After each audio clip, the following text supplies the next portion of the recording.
Okay, तो hopefully कि अभी आपको स्क्रीन दिखाई दे रहा होगा जो कि पूरी ब्लैंक है, उसपे कुछ लिखा हुआ नहीं है, तो अगर कुछ दिख नहीं रहा तो आपको घबराने की ज़रूरत नहीं है। डेली आपको लिखा हुआ दिखता है, बट आज आपको स्क्रीन ब्लैंक ब्लैंक दिखेगी। और जैसा कि मैंने कल की क्लास में आपको बताया था कि हमारे बायोकेमिस्ट्री में ही आपको 3 टॉपिक सेल बायोलॉजी का ही पढ़ने को दे रखा है, that is the plasma membrane, cell signalling और सेल साइकिल को लेकर के। ये 3 टॉपिक हैं जो कि आपके बायोकेमिस्ट्री में ही सेल बायोलॉजी के वाले टॉपिक क्या किए गए हैं, इंक्लूड कर दिए गए हैं। कल की क्लास में हमारा बायोकेमिस्ट्री का जो पोर्शन आपके सिलेबस में सीजीपीटीएम वाला सिलेबस में मेंशन था वो पूरा कवर हो चुका है। आज की क्लास में हम लोग बायोकेमिस्ट्री वाले यूनिट का ही सेल बायोलॉजी वाला जो पोर्शन है उसको क्या करेंगे, स्टार्ट करेंगे। 3 टॉपिक आपको यहाँ पे पढ़ना है, प्लाज्मा मेम्ब्रेन को लेकर के as well as cell cycle को लेकर के और दैट इज सेल सिग्नलिंग को लेकर के। ये 3 टॉपिक आपको यहाँ पे सेल बायोलॉजी का पढ़ना है। तो आज की क्लास में हम लोग बेसिकली बात करने वाले हैं सेल मेम्ब्रेन को लेकर के, सेल साइकिल को लेकर के और उनके डायनामिक्स को लेकर के। तो कोशिश करेंगे कि ये 2 टॉपिक आपका कवर हो जाए। कल आपकी सेल सिग्नलिंग पढ़ा करके आपका ये वाला यूनिट भी क्या होगा, फिनिश हो जाएगा। ओके, सो सेल बायोलॉजी का वैसे बहुत ज़्यादा आपके पोर्शन दिया नहीं है पढ़ने के लिए, बट ये थोड़ा सा दे रखा है। 3 टॉपिक हैं जो कि काफ़ी इंटरेस्टिंग हैं और होपफुली कि आप लोगों ने पहले भी इसके बारे में पढ़ा हुआ होगा थोड़ा बहुत। अगर आप एग्ज़ाम की तैयारी वारी किए हैं कुछ तो पढ़ने बड़ा मज़ा आएगा। सेल बायोलॉजी का टॉपिक है। ओके, स्टार्ट करते हैं और देखते हैं कि आज की क्लास में क्या कुछ नया आपको सीखने को मिलता है।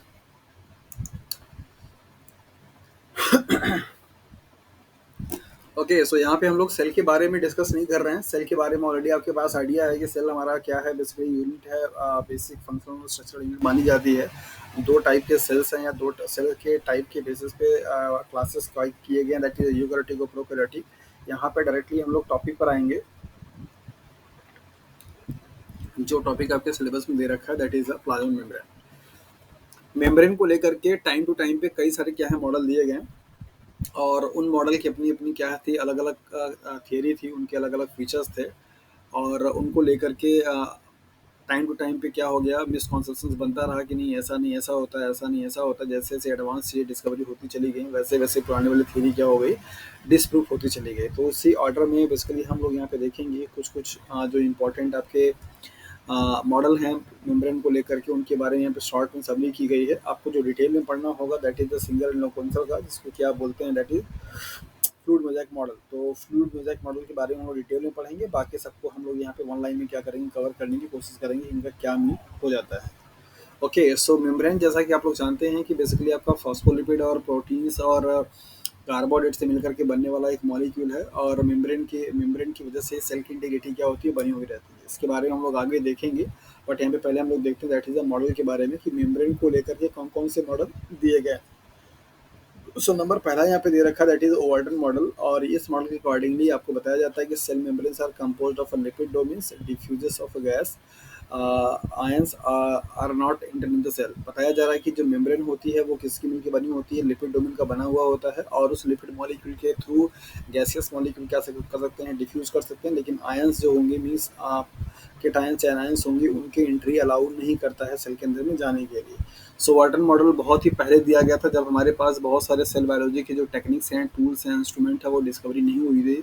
उस टाइम पे प्रपोज किया गया था कि सेल का जो मेम्ब्रेन है वो बेसिकली क्या आपका लिपिड का बना हुआ होता है और इस लिपिड की मेम्ब्रेन के थ्रू आपके जो गैसियस मॉलिक्यूल्स क्या होते हैं, डिफ्यूज हो सकते हैं यहाँ से यहाँ, मतलब एक तरफ से एक तरफ की तरफ डिफ्यूजन का क्या हो सकता है गैसियस मॉलिक्यूल्स का। लेकिन आयंस का जो होगा दैट इज केटायंस का मान लीजिए या एनायंस का मान लीजिए, इन आयंस का यहाँ पे क्या होगा, ट्रांसपोर्टेशन नहीं हो पाएगा according to the water model of a plasma membrane.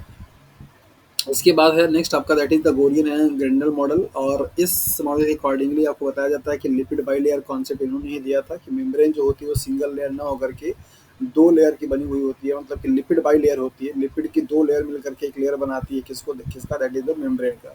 इन्होंने बताया कि एक्चुअली में जो मेम्ब्रेन आपको एक दिखाई देता है, एक्चुअली में एक नहीं है, यहाँ पे 2 मेम्ब्रेन होती है लिपिड की, जिसको कि आप लिपिड बाई लेयर के नाम से जानते हैं और यही लिपिड बाई लेयर मिल करके आपको एक सिंगल लेयर क्या है दिखाई देता है। सवाल कई बार आपसे पूछा जाता है कि लिपिड बाई लेयर का जो कॉन्सेप्ट है मेम्ब्रेन को लेकर के वो किसने दिया था। आप इनका नाम याद रखिएगा और इनके बारे में बस एक ही फीचर था कि इन्होंने यही बताने की कोशिश की थी, केमिकल नेचर, कि आपका जो लिपिड मतलब जो मेम्ब्रेन है वो लिपिड का मिलकर के बना हुआ होता है, या कह सकते हैं कि हाँ ये लिपिड की 2 लेयर से मिलकर के बनी हुई होती है। इसके बाद आते हैं डेवियन एंड डेविडसन या डेविडसन एंड डेनियल।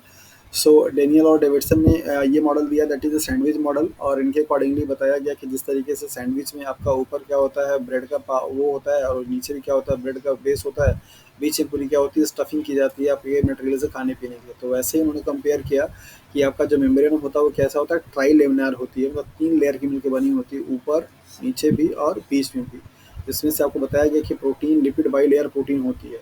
मतलब कि यहाँ पे ये हुआ कि इन्होंने ये बताया कि protein lipid protein by layer protein कि ऊपर भी लिपिड नीचे भी लिपिड बीच में क्या हो गया कि प्रोटीन होगी। इस तरीके से उन्होंने बताने की कोशिश की। या जैसे सिंपली हम लोग जानते हैं कि हाँ ऊपर भी यहाँ पे भी क्या है आपका लिपिड मॉलिक्यूल होते हैं, यहाँ पे भी लिपिड होते हैं, बीच में कहीं कहीं पे प्रोटीन क्या होती है धसी हुई होती है।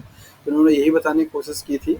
मतलब इससे पहले जो कॉन्सेप्ट था ये था कि हाँ सिंगल से कोई मेम्ब्रेन होती है जो कि मिलकर बनी हुई होती है सेल मेम्ब्रेन। इसके बाद इन्होंने बताया कि बाई लेयर होती है, मतलब कि जो लेयर आपको सिंगल दिखाई दे रही है वो एक्चुअली में क्या आपका 2 लेयर का है। इन्होंने बताया कि वो लेयर आपका ट्राई लेयर का है, मीन्स 3 लेयर से मिलकर के बनी हुई है, जिसमें से 2 लेयर आपकी एक जैसे हैं, एक लेयर आपकी क्या है अलग जैसी है। तो उन्होंने यही बताया था कि लिपिड का प्रोटीन का बाई लेयर का फॉर्मेशन होता है। सैंडविच मॉडल के नाम से बहुत ही फेमस है डेनियल और डेविडसन का मॉडल। तो डेनियल और डेविडसन ने सैंडविच मॉडल दिया था, उससे अकॉर्डिंगली आपको बताया जाता है कि लिपिड ऊपर और नीचे दोनों पाए जाते हैं, बीच में क्या होती है प्रोटीन की लेयर होती है। रॉबर्टसन मॉडल आपको बताता है यूनिट मेम्ब्रेन मॉडल। उन्होंने ये बताया था कि मेम्ब्रेन का डायमेंशन देने का क्रेज पूरा इनको जाता है। इन्होंने यही बताया था कि मेम्ब्रेन की पूरी जो डायमेंशन होती है लगभग 75 एंगस्ट्रॉम होती है, और जिसमें से उन्होंने मेम्ब्रेन के लिपिड मॉलिक्यूल्स का और प्रोटीन मॉलिक्यूल का मेम्ब्रेन का डायमीटर बताने की कोशिश की थी कि लगभग लगभग आपका इनका क्या है 30 एंगस्ट्रॉम का ये मेम्ब्रेन होती है, और बाकी आपके रिमेनिंग जो है वो प्रोटीन की यूनिट होती है। तो रॉबर्टसन का जो यूनिट मेम्ब्रेन मॉडल दिया जाता है उसके अकॉर्डिंगली ये बताया जाता है कि इन्होंने मेम्ब्रेन के डायमेंशन को बताने की क्या की थी कोशिश की थी कि जो लिपिड की लेयर होती है उसका डायमेंशन कितना है, और ऊपर भी लेयर लिपिड की, नीचे भी लेयर लिपिड का, और बीच में क्या होते हैं प्रोटीन होते हैं। तो इसलिए और ये तीनों चूंकि मिल करके एक सिंगल क्या करते हैं लेयर बनाते हैं, दैट इज वाई इनको इन्होंने यूनिट मेम्ब्रेन मॉडल के नाम से दिया था।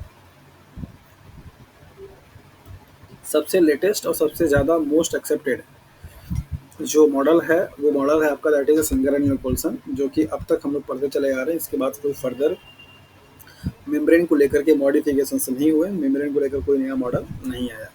तो सिंगर और निकोलसन का जो मॉडल है जिसको क्या फ्लूइड मोज़ेक मॉडल के नाम से जानते हैं, और ये फ्लूइड मोज़ेक मॉडल आपको यही बताता है कि लिपिड और प्रोटीन और कार्बोहाइड्रेट ये 3 कंपोनेंट होते हैं सेल के मेम्ब्रेन का, और इन 3 कंपोनेंट में से 2 कंपोनेंट आपके क्या है मेजर इंपॉर्टेंट है, दैट इज द लिपिड जो कि फॉस्फो के फॉर्म में होता है जिसको आप फॉस्फोलिपिड बोलते हैं, और आपका क्या है प्रोटीन। तो इन्होंने यही बताया था कि लिपिड जो मॉलिक्यूल्स होते हैं उनके 2 पार्ट होते हैं, that is the head region और टेल रीजन। इन्होंने बताया कि ये lipid molecule long fatty acid chain से मिलकर क्या हुए होते हैं बने हुए होते हैं, और ये लॉन्ग फैटी एसिड जो चेन होती है वो बेसिकली 2 ग्रुप को क्या करती है कंटेन करती है। एक आपका ग्रुप होता है पोलर और दूसरा आपका ग्रुप होता है that is the non polar. जो नॉन पोलर वाले आपके ग्रुप होते हैं वो क्या है हाइड्रोकार्बन चेन होते हैं। क्या होते हैं हाइड्रोकार्बन चेन। ये माइट बी पॉसिबल कि ये सैचुरेटेड हो सकते हैं या अनसैचुरेटेड, और ये जो होता है आपका क्या that is the polar group होता है जो कि आपका कार्बोक्सिल ग्रुप कंटेन करता है। ऐसे ही आपके हाइड्रोकार्बन चेन से मिलकर के बनने वाली फैटी एसिड को से ही आपका यहाँ पे क्या बनता है ये लिपिड का लेयर बनता है, मीन्स आपका फॉस्फोलिपिड मॉलिक्यूल बनता है। ये जो आपको दिखाया जा रहा है ये क्या आपके फॉस्फोलिपिड मॉलिक्यूल है, और इनका ये हेड रीजन होता है जो ऊपर सर्कल दिखाई दे रहा है ये हेड रीजन है, और बाकी आपके क्या है that is the tail region होते हैं।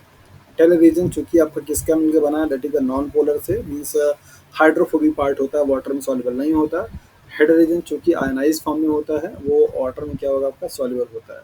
सो इसलिए मेम्ब्रेन का जो ओरिएंटेशन होता है वो हमेशा आपने देखा होगा कि आपके जो टेल रीजन वाले होते हैं वो सब अंदर की तरफ होते हैं, और हेड रीजन क्या होता है आपका सब ऊपर की तरफ होता है, क्योंकि ऊपर और नीचे दोनों की तरफ मतलब यहाँ और यहाँ आपका वाटर का क्या होता है एक्सपोजर होता है, दैट इज वाई आपका हेड रीजन हमेशा क्या होता है ऊपर की तरफ पाया जाता है। बाकी आपकी ये जो टेल वाले रीजन होते हैं वो अंदर की तरफ क्या होते हैं धंसे होते हैं, मतलब कम से कम वाटर मॉलिक्यूल से इंटरेक्ट हो पाए ऐसा अरेंजमेंट होता है लिपिड के बाई लेयर मॉलिक्यूल्स का। वो अपने आप को ऐसे सिस्टम में अरेंज करके रखता है कि उसके जो टेल वाले रीजन होते हैं उनका एक्सपोजर वाटर के साथ में बहुत कम से कम हो सके।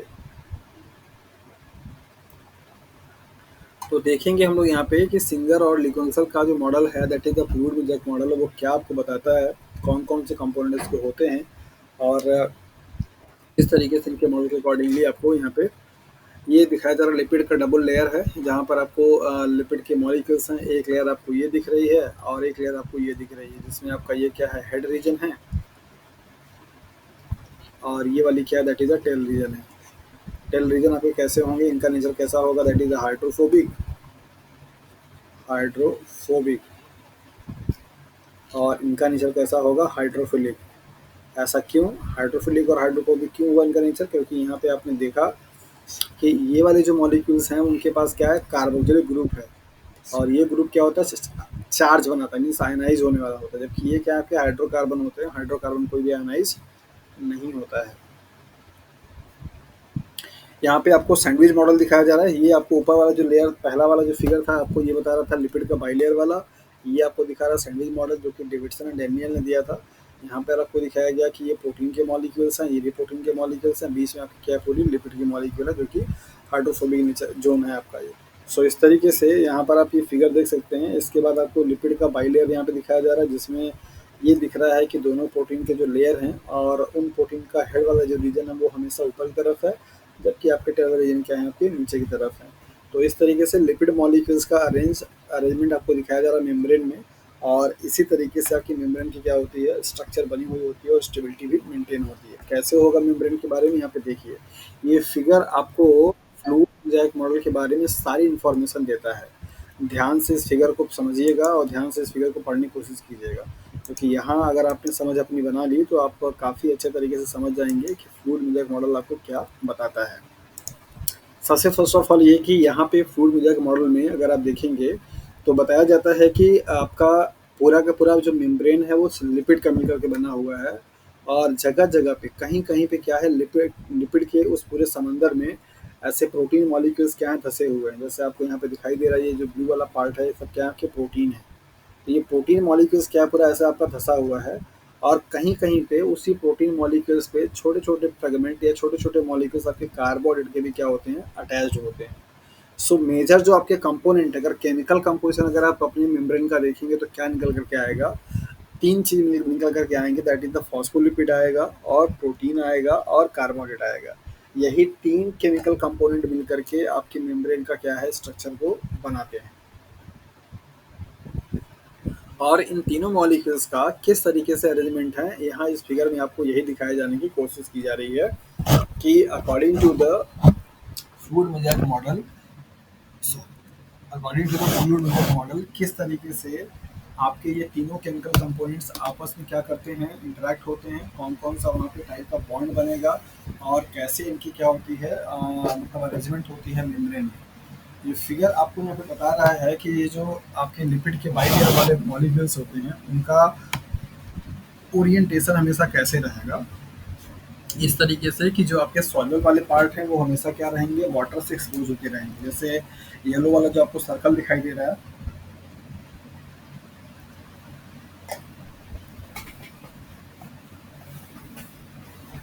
ये वाला सर्कल, ये वाले सर्कल आपके पूरे क्या है, हेड रीजन है, और ये हेड रीजन आपके कैसे, दैट इज द पोलर वाले हैं, मतलब ये वाटर में आराम से सॉल्युबल हो सकते हैं।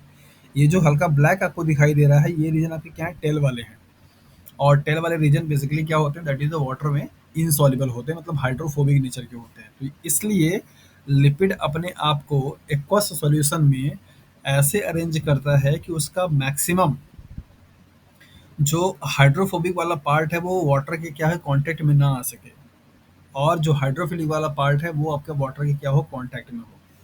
यही इनका अरेंजमेंट करने का पैटर्न होता है। तो यहाँ पर आप देख सकते हैं कि बेसिकली ये दो लेयर है आपकी लिपिड की, और जिसमें आपका हेड रीजन क्या है, ऊपर है, हेड रीजन यहाँ पे क्या है, बाहर की तरफ है, जबकि टेल रीजन में आपका जो हाइड्रोफोबिक है वो क्या है, आपके सब यहाँ पे अंदर की तरफ है। तो स्टेटमेंट आपको दिया जाता है मेम्ब्रेन को लेकर के कि इनका ओरिएंटेशन कैसा होता है, तो आप यहाँ पे याद रखिएगा ओरिएंटेशन का कैसा है। हेड वाले जो रीजन्स होते हैं दोनों ही बाई लेयर में प्रोटीन के, वो हमेशा क्या होते हैं, आउटसाइड में होते हैं, जबकि टेल वाला रीजन जो हाइड्रोफोबिक नेचर का है, वो कहाँ पे होगा, इन साइड में होता है। इस पूरे बाई लेयर के प्रोटीन में, मतलब बाई लेयर के मेम्ब्रेन में प्रोटीन को तीन कैटेगरी में डिवाइड किया गया है। नंबर पहला पेरीफेरल प्रोटीन, नंबर दूसरा इंटीग्रल प्रोटीन या एक्सटेंसिव प्रोटीन बोल सकते हैं, और नंबर तीसरा transmembrane protein. Transmembrane protein, peripheral protein और इंटीग्रल प्रोटीन का क्या कॉन्सेप्ट है यहाँ पे आप ध्यान से समझिए। इस फिगर में आपको दिखाया जा रहा है कि अगर कोई जैसे सपोज मान लीजिए, अगर मैं यहाँ पे इससे शॉर्ट में बना करके आपको समझाऊं, थोड़ा जल्दी से समझ में आ जाएगा कि यहाँ बहुत सारे फिगर दिख रहे हैं आपको। तो मान लीजिए ये आपके लिपिड का क्या है, बाई लेयर है। एक लेयर ऐसे और एक लेयर आपको यहाँ पे इस तरीके से दिखाई दे रही है। ये लिपिड का क्या है, बाई लेयर है। ओके, यहाँ पे प्रोटीन मॉलिक्यूल्स आपके तीन तरीके से अरेंज हो सकते हैं। हो सकता है कि प्रोटीन आपका क्या हो, इनके सरफेस पे ऐसे अरेंज हो, लाइक दैट, इस तरीके से। हो सकता है कि ये जो लिपिड राफ्ट आपको दिखाई दे रही है ये वाली, इस लिपिड राफ्ट के अंदर में क्या हो, आपके प्रोटीन मॉलिक्यूल्स ऐसे इमिडेड हो। और ये भी हो सकता है कि ये दोनों जो आपको बाई लेयर दिखाई दे रही है, इन दोनों लेयर को क्रॉस करता हुआ आपका क्या हो, यहाँ पे कोई प्रोटीन मॉलिक्यूल हो, इस तरीके से। तो इन तीनों ही केसेस के लिए अलग अलग टर्म हैं। अगर कोई प्रोटीन लिपिड बाई लेयर के सरफेस पे क्या होगी, अटैच्ड होगी, तो उसको आप क्या बोलेंगे, पेरीफेरल प्रोटीन। Peripheral protein. इसी प्रोटीन को एक्सट्रिंसिक प्रोटीन के नाम से भी जाना जाता है, प्रोटीन के नाम से जाना जाता है। दूसरा यहाँ पे है कि अगर कोई भी प्रोटीन दो लिपिड राफ्ट के बीच में क्या है, धसी हुई है, एम्बेडेड होती है, तो उसको आप बोलते हैं इंटीग्रल प्रोटीन। क्या बोलते हैं, इंटीग्रल प्रोटीन। या इसी इंटीग्रल प्रोटीन को बोलते हैं इंट्रिंसिक प्रोटीन। क्या बोलते हैं, इंट्रिंसिक प्रोटीन। तीसरा और आखिरी टाइप का जो प्रोटीन आता है वो क्या है, दोनों ही मेम्ब्रेन को ऐसे क्रॉस करता हुआ जो मेम्ब्रेन प्रोटीन होगा उसको बोलते हैं transmembrane protein. Transmembrane protein. यहाँ से शुरू होकर के बाहर निकल जाएगा, मतलब यहाँ से शुरू कहीं हुआ रहेगा, यहाँ से शुरू होता है इस तरफ निकल जाएगा। ऐसे प्रोटीन को आप ट्रांस मेम्ब्रेन प्रोटीन के नाम से जानते हैं। जब आप सेल सिग्नलिंग पढ़ेंगे तो वहाँ पर आपको पढ़ाया जाएगा कि कई सारे प्रोटीन होते हैं जिनका कि आपका अरेंजमेंट एक सेल के सरफेस से दूसरे सेल के सरफेस तरफ जाता है, मतलब इन साइड से आउटसाइड या आउटसाइड से inside. So three different kinds के प्रोटीन मॉलिक्यूल्स आपके क्या है, मेम्ब्रेन में पाए जाते हैं, और उनके लोकेशन और उनके पोजीशंस के बेसिस पे उनको क्या किया गया, क्लासिफाई किया गया। अगर कोई प्रोटीन सिर्फ मेम्ब्रेन के सरफेस पे होगी, लाइक एज यहाँ पर और इस फिगर पे, अगर यहाँ पे कहीं है, यहाँ पे कहीं, इसको आप क्या बोलेंगे भैया, that is the peripheral protein. क्या बोलेंगे, पेरीफेरल प्रोटीन, जैसे आप इसको लिख सकते हैं। और अगर मेम्ब्रेन के बीच में होगी, लाइक दैट, इस तरीके से होगा, तो उसको आप क्या बोलेंगे, that is the extrinsic protein या इंटीग्रल प्रोटीन। और अगर जैसे इसको पूरा क्रॉस कर रहा होगा तो उसको आप क्या बोलेंगे, that is the transmembrane protein.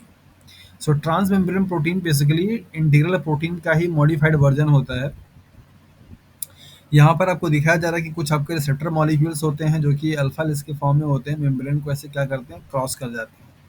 यहाँ से सवाल आपका खूब बनता है कि अगर ये कोई भी एक चेन है अल्फा हेलिक्स की, और ये मेम्ब्रेन को क्या कर रही है, पूरा एक राउंड या दो राउंड या तीन राउंड क्या कर रही है, क्रॉस कर रही है।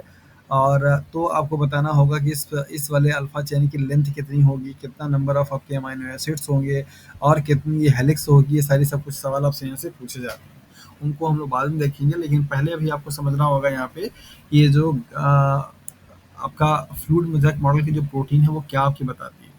वहाँ पे आपने देखा कि फ्लूइड मोज़ेक मॉडल में मेम्ब्रेन का जो कंपोनेंट है वो तीन है, फॉस्फोलिपिड है, प्रोटीन है, कार्बोहाइड्रेट है।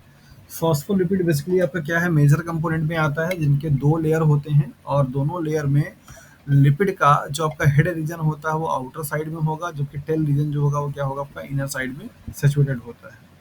प्रोटीन की मात्रा कम होती है as compared to the lipid के, मतलब परसेंटेज इनका कम होता है। और ये परसेंटेज फिक्स नहीं होता, ये सेल टू सेल और स्पीसीज टू स्पीसीज क्या करता है, वेरी करता रहता है।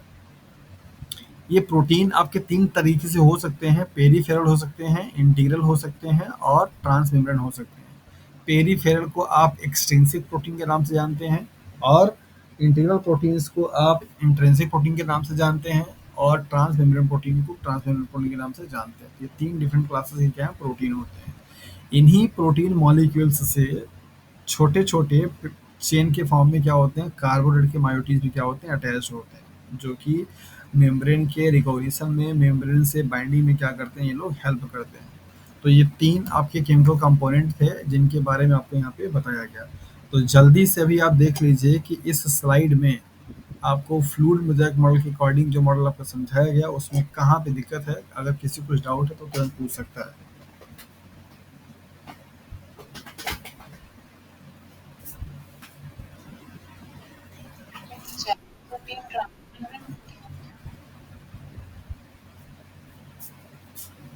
चैनल प्रोटीन, करियर प्रोटीन, ये सब के सब ट्रांसमेम्ब्रेन प्रोटीन में आते हैं, जो कि अभी आपको आगे जब मेम्ब्रेन ट्रांसपोर्ट पोर्ट सिस्टम या मेम्ब्रेन डायनामिक्स पढ़ाएंगे तो वहाँ पर आपको बताएंगे कि ये चैनल प्रोटीन है, रिसेप्टर प्रोटीन है, या फिर आपके कैरियर प्रोटीन है। ये सब के सब आपके ट्रांस मेम्ब्रेन प्रोटीन के टाइप हैं। इनके फंक्शंस अलग अलग होते हैं, दैट इज वाई इनको अलग अलग नाम दिया जाता है।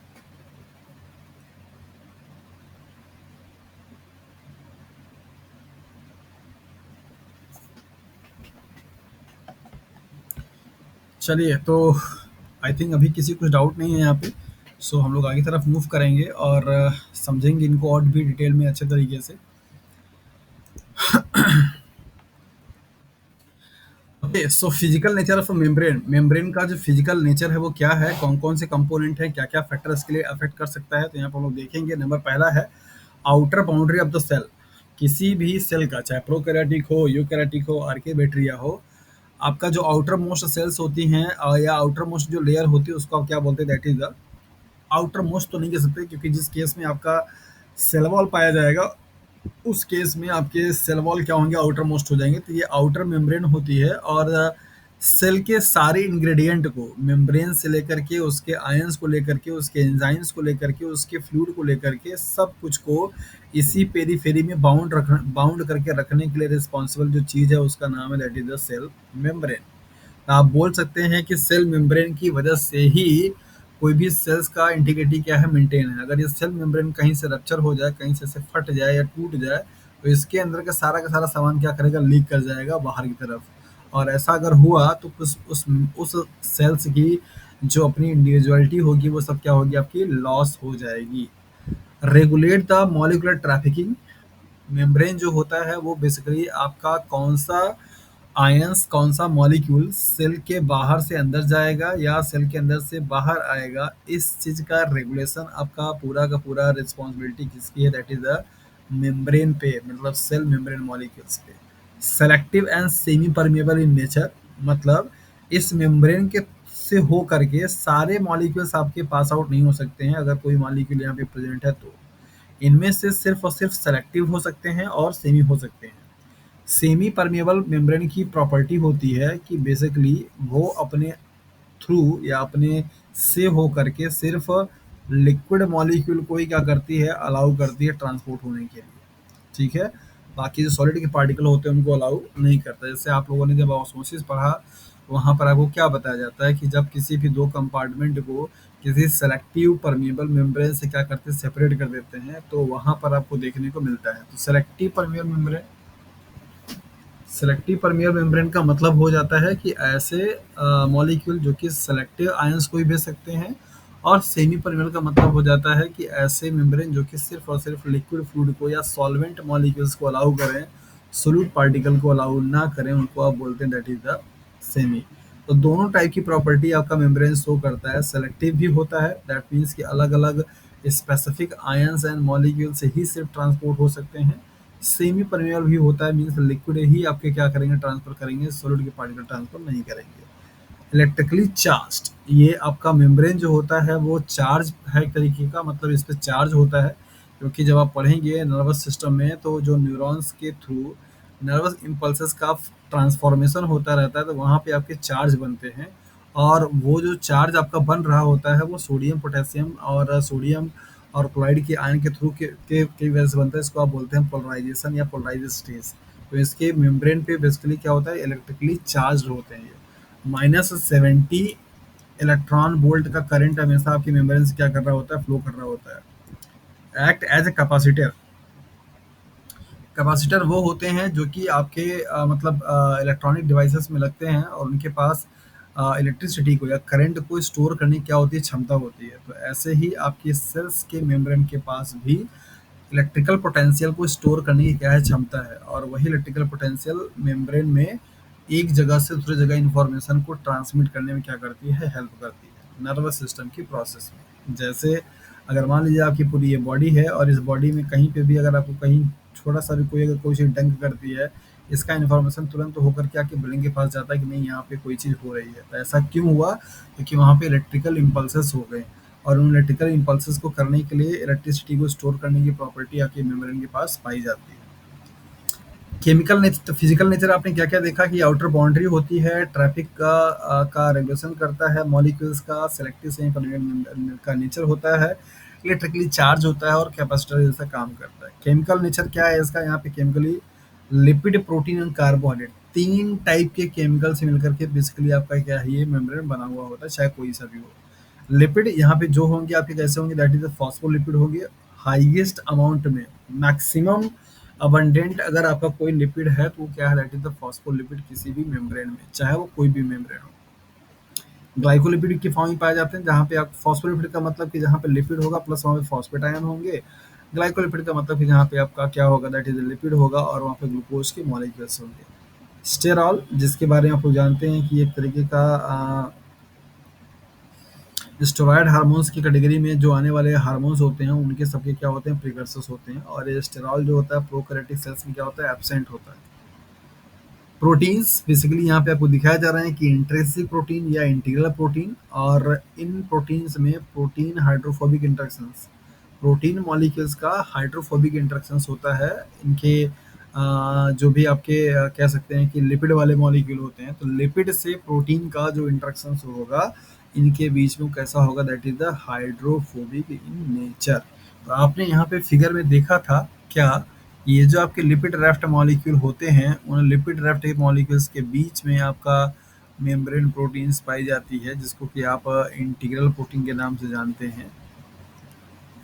तो ये वाली जो प्रोटीन होगी वो सब क्या है, आपकी इंटीग्रल प्रोटीन। तो ये प्रोटीन का और ये लिपिड का आपस में जो इंटरेक्शन होता है ना यहाँ पे, इनके बीच का, वो सब कैसा, that is the hydrophobic interaction. इसके बाद नेक्स्ट है आपका एक्सट्रिंसिक प्रोटीन या पेरिफेरल प्रोटीन, और ये वाली जो प्रोटीन होती हैं आपके वो इस तरीके से यहाँ पाई जाती हैं, तो हेड रीजन से बाइंड करती हैं। इनके बीच का जो नेचर होगा कैसा होगा, दैट इज द कोवैलेंट होगा। तो कई बार आपसे हेलो,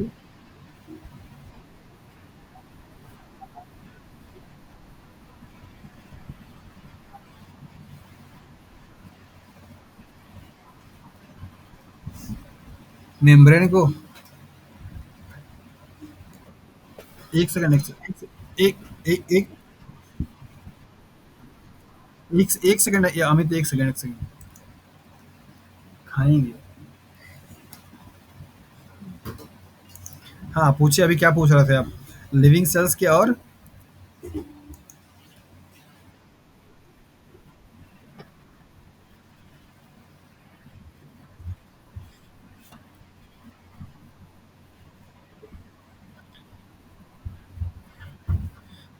किसी मेम्ब्रेन को लिविंग नहीं बोला जाता है, सेल को लिविंग और नॉन लिविंग बोला जाता है, और सेल के लिविंग और नॉन लिविंग होने के पीछे कई सारे पैरामीटर्स हैं जिनके बेसिस से आप उसको देखकर बता सकते हैं।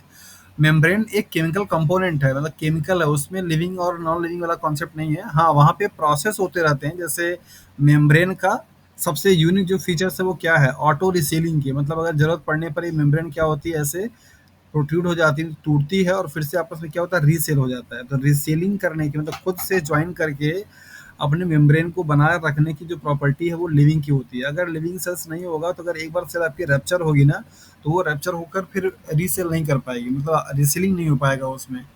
और मॉलिक्यूल्स का जो ट्रांसपोर्टेशन होता रहता है वो लिविंग कंडीशंस में होगा, क्योंकि वहाँ पे ग्रेडियंट बनते रहते हैं लिविंग सेल्स में। अगर वो सेल्स लिविंग नहीं है तो वो सब सारी चीज़ आपकी सीज हो जाती हैं, तो उनको देख करके बताया जाता है कि हाँ ये सेल आपका डेड है और ये अलग है।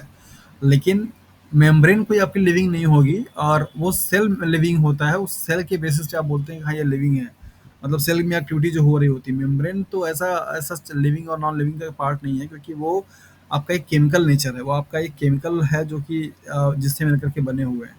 आप किसी भी सेल के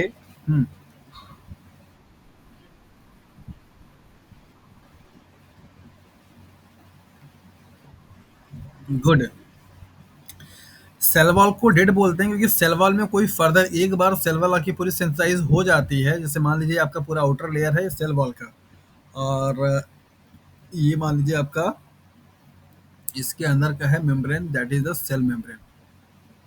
सेल वॉल जो होती है वो आपकी रिजिड होती है। कैसा होता है, पढ़ा वगैरह अगर आपने, केमिकली ये बहुत ही हार्ड और स्ट्रांग होते हैं, और एक बार इनकी सिंथेसिस हो जाने पर इनमें कोई फर्दर ग्रोथ नहीं होती है। दैट इज वाई आप इसको डेड बोलते हैं कि ये डेड है, ये लिविंग नहीं है। ये वाली जो होती है ये फ्रेजाइल नेचर की होती है, ये रिजिड नहीं होती है, फ्लैक्सिबल नेचर की होती हैं। इनमें अपने शेप को चेंज करने की एबिलिटी होती है, और ये इनका जो लिपिड मॉलिक्यूल्स होते हैं या प्रोटीन मॉलिक्यूल्स होते हैं फ्लैक्सिबल टाइप के होते हैं, और इनसे सारी चीज़ों का ट्रांसपोर्टेशन होना होता रहता है। दैट इज़ वाई आप इनको लिविंग के नाम से जानते हैं।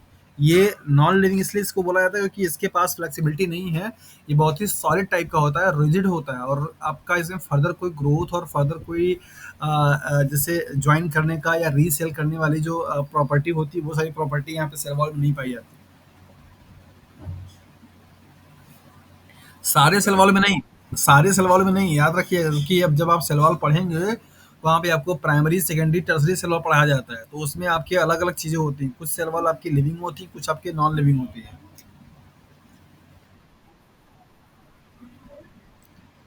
रिजिडिटी प्लस उसके साथ में ये भी है कि उस मेम्ब्रेन में फ्लेक्सिबिलिटी नहीं है, मतलब वो अपने आप को चेंज नहीं कर सकता, या उसमें अपने आप को रीसेलिंग प्रॉपर्टी नहीं है, जबकि मेम्ब्रेन में ऐसा होता है। मेम्ब्रेन बहुत ही फ्लेक्सिबल नेचर का होता है, उसके पास अगर एक बार टूट गई तो वो फिर से अपने आप को रिज्वाइन कर सकती है।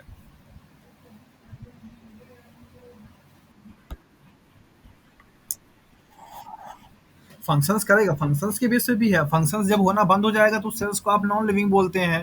जैसे अगर मान लीजिए आपके पास एक ऐसे ग्रीन कलर का प्लांट है, और एक आपका वुडन पार्ट है, लकड़ी का पार्ट है। अब अगर इन दोनों के सेल्स को निकाल कर आप माइक्रोस्कोप में देखेंगे तो आपको क्या दिखाई देगा? सेल के जो सारे कंपोनेंट होंगे आपको यहाँ पे भी दिखाई देंगे, यहाँ पे भी दिखाई देंगे, लेकिन फ़र्क क्या होगा कि इसमें अगर आपने जैसे सपोज़ कोई अच्छा खासा माइक्रोस्कोप यूज़ किया है, तो यहाँ पे एक्टिविटी आपको होती हुई दिखाई देगी, मॉलिक्यूल्स का मूवमेंट आपको होता हुआ दिखाई देगा, वाटर मॉलिक्यूल दिखाई देंगे, जबकि यहाँ पे सब ड्राइड होगा। लेकिन यहाँ पे भी आपको मेम्ब्रेन देखने को मिलेगी, ऐसा नहीं मेम्ब्रेन दिखने को नहीं मिलेगा, कंपोनेंट तो रहेगा ही, लेकिन वही है, जितना अच्छा आपको यहाँ पे दिख जाएगा, यहाँ पे दिख नहीं पाएगा। सेल्स जो आपकी, हाँ,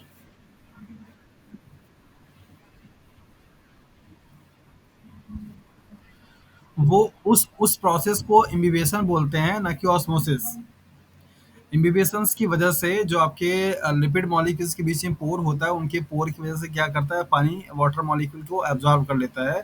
उस प्रोसेस को आप इम्बाइब बोलते हैं, इम्बिबेशंस बोलते हैं, जिसकी वजह से वो वेट को थोड़ा सा गेन कर लेता है। इसका कहीं से मतलब नहीं है कि वो लिविंग है।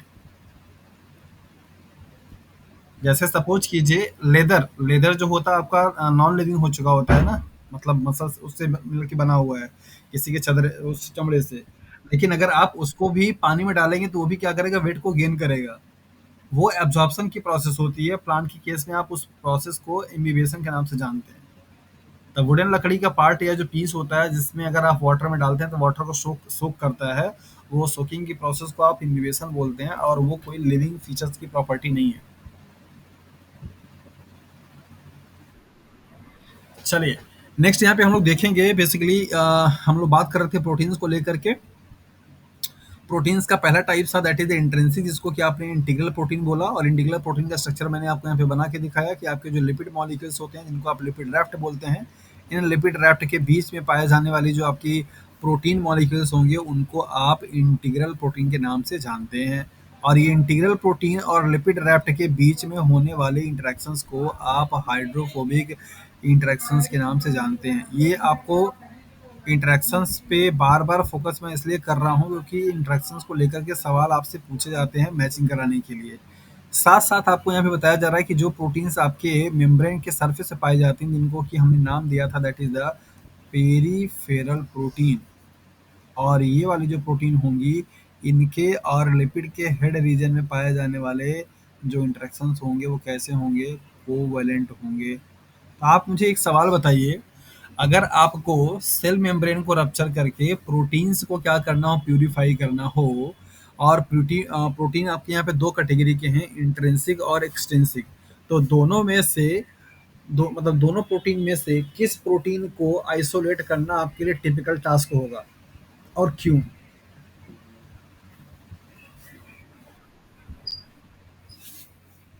इंट्रिंसिक मतलब कि इंटीग्रल प्रोटीन, ये वाली आपकी इंटीग्रल है।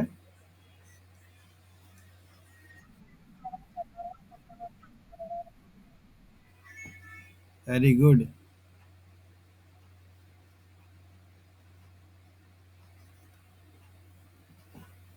और कोई?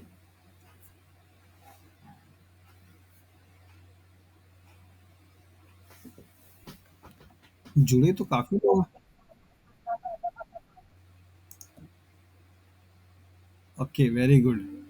तो ये सवाल आपसे पूछा जाता है और आपको अभी हम आगे बताएंगे भी, बट अभी भी थोड़ा सा नरेट कर देते हैं कि इनको जब आपको मेम्ब्रेन्स को रैप्चर करके मेम्ब्रेन के प्रोटीन को जब आपको प्यूरिफाई करना होता है, आइसोलेट करना होता है, तो वहाँ पे आप अलग अलग डिटर्जेंट से क्या करते हैं, यूज करते हैं, ट्रीट करते हैं। तो जब आपको पेरिफेरल प्रोटीन्स को आइसोलेट करना होता है या प्यूरिफाई करना होता है, तो वहाँ पर आपको स्ट्रॉन्ग रिमूविंग एजेंट या स्ट्रॉन्ग ऑक्सीडाइजिंग एजेंट को यूज किया जाता है, ताकि उनके कोवलेंट बॉन्ड को क्या कर सके, वो रिमूव कर सके। तो चूंकि peripheral proteins strongly covalent bond से क्या इंटरेक्टेड है, दैट इज वाई उसका रिमूवल आसान नहीं होता है। ओके। सो यहाँ पर आपको तीसरा जो प्रोटीन है that is the transporter protein. Transporter protein जैसे आपके कैरियर प्रोटीन है, एक्टिव पैसिव प्रोसेस में इन्वॉल्व होने वाले जो जैसे आपने पढ़ा होगा फैसिलिटेड डिफ्यूजर पढ़ा है, फिर आपने पढ़ा है that is the carrier protein के बारे में पढ़ा है, जिसमें आपने एक्टिव ट्रांसपोर्ट पढ़ा है। एक्टिव ट्रांसपोर्ट में आपके चैनल प्रोटीन्स आते हैं, वो सब लगे हुए होते हैं, ये सब आपके ट्रांसपोर्टर प्रोटीन की कैटेगरी में आते हैं।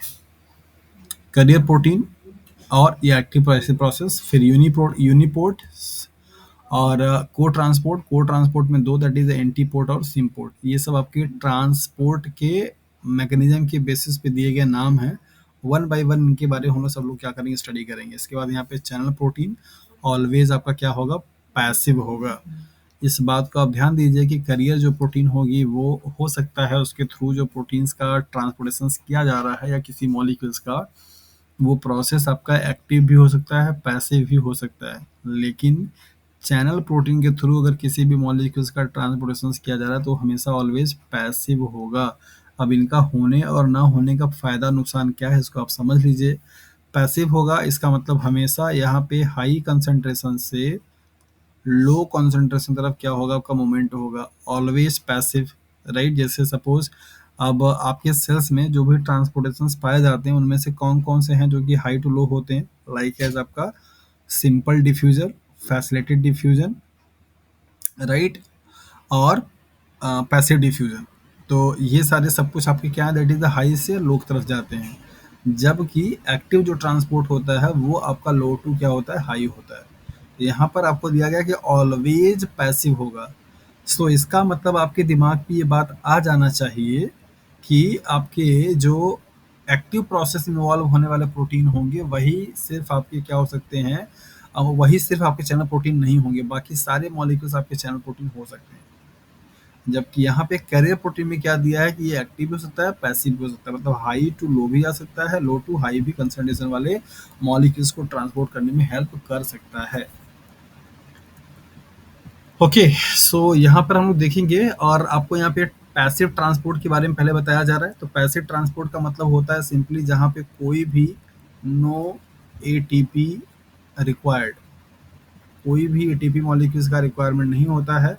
साथ साथ यहाँ पे जो फ्लो होगा वो हमेशा हाई कंसंट्रेशन से लो कंसंट्रेशन की तरफ क्या होगा, आपका फ्लो होगा। तो यहाँ पे आप देख सकते हैं पैसिव ट्रांसपोर्ट में दो हैं, दैट इज द एक पहला है दैट इज सिंपल डिफ्यूजन और दूसरा दूसरा फैसिलिटेड डिफ्यूजन। तो सिंपल डिफ्यूजन में सिंपली यहाँ पे दिखाया जा रहा है कि ये सेल का मेम्ब्रेन है, ये सेल मेम्ब्रेन के आउटसाइड का पार्ट है, ये इनसाइड का पार्ट है, राइट। यहाँ पे कंसंट्रेशन बहुत ज़्यादा है तो ये आप इसको क्या ले सकते हैं, that is the high concentration. तो हाई कंसंट्रेशन से लो की तरफ क्या करेगा, मूव करेगा, तो उसको आप बोलेंगे simple diffusion without any membrane protein, without any carrier protein, without any special kind of protein. Directly अगर मेम्ब्रेन से कोई भी मॉलिक्यूल अपने हायर कंसंट्रेशन से लो कंसंट्रेशन की तरफ क्या करता है, मूव करता है, उसको आप बोलते हैं सिंपल डिफ्यूजन। जबकि हाई कंसंट्रेशन से लो कंसंट्रेशन की तरफ मूव करने के लिए स्पेसिफिक एक प्रोटीन पाया जाए, प्रोटीन मीडिएटेड हाई कंसंट्रेशन से लो कंसंट्रेशन की तरफ अगर किसी भी मॉलिक्यूल्स का ट्रांसपोर्टेशन होता है क्रॉस द मेम्ब्रेन, तो उसको आप बोलते हैं फैसिलिटेटेड डिफ्यूजन। याद रखिए, फैसिलिटेटेड डिफ्यूजन कोई एक्टिव प्रोसेस नहीं है, सिर्फ और सिर्फ आपका पैसिव प्रोसेस है। यहाँ पे डिफरेंस क्या हो जाता है कि फैसिलिटेटेड डिफ्यूजन स्पेसिफिक होता है, मतलब एक स्पेसिफिक काइंड ऑफ मॉलिक्यूल्स के लिए specific kind of that is the receptor proteins पाई जाएंगी या रिसेप्टर मॉलिक्यूल्स पाए जाएंगे या चैनल प्रोटीन्स पाए जाएंगे, जिनके थ्रू होकर के वो क्या करेगा, हाई कंसंट्रेशन से लो कंसंट्रेशन की तरफ क्या करता है, मूव करता है। तो सिंपल डिफ्यूजन और फैसिलिटेटेड डिफ्यूजन में क्या डिफरेंस है, सिंपली सिर्फ यही, ये सिंपल डिफ्यूजन कोई स्पेसिफिक नहीं होता है, कोई वहाँ पे कैरियर प्रोटीन चैनल प्रोटीन का जरूरत नहीं पड़ता है, ऐसे डायरेक्टली मेम्ब्रेन के थ्रू क्या कर सकता है, ट्रांसफर हो सकता है। जबकि फैसिलिटेटेड डिफ्यूजन के लिए आपको एक कैरियर प्रोटीन की रिक्वायरमेंट है, और वो प्रोटीन हर एक मॉलिक्यूल के शेप के अकॉर्डिंगली क्या है, अलग अलग होता है। तो बोल सकते हैं कि ये वाला आपका क्या है, कॉमन है, ये वाला क्या है, आपका स्पेसिफिक है। ठीक है जी।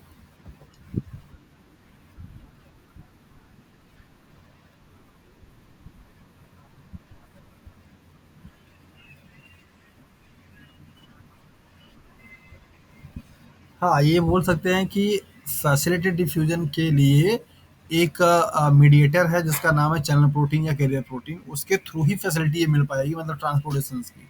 जबकि सिंपल डिफ्यूजन में कोई किसी के असिस्टेंट की जरूरत नहीं है, सिर्फ डायरेक्टली अपना मॉलिक्यूल्स क्या करेगा, ट्रांसफर कर सकता है। तो यहाँ पे फैसिलिटेट कराने के लिए एक एजेंट है जिसका नाम है कैरियर या चैनल प्रोटीन, उसकी फैसिलिटेशन से ही ये प्रोसेस क्या होगा, परफॉर्म हो पाएगा। दैट इज वाई नाम पड़ा फैसिलिटेट डिफ्यूजन। ठीक है, चलिए आगे हम लोग मूव करेंगे, और यहाँ पर आपको दिखाया जा रहा है इन प्रोसेस को लेकर के, ये सारे फिगर्स आपके सामने हैं, और इन सारे फिगर्स का आपको समझना होगा बहुत अच्छे तरीके से। पहले तो आपने यहाँ पे देखा कि पैसिव ट्रांसपोर्ट को लेकर के, जिसमें आपने पढ़ा कि बेसिकली आपका सिंपल डिफ्यूजन और फैसिलिटेटेड डिफ्यूजन को लेकर के। अब हम लोग यहाँ पे देखेंगे एक्टिव वाले प्रोसेस को, और एक्टिव प्रोसेस का मतलब ये होता है कि जहाँ पे जैसे सपोज कीजिए, अगर मैं आपको एक फिगर यहाँ पे बना के दिखाऊं कि मान लीजिए,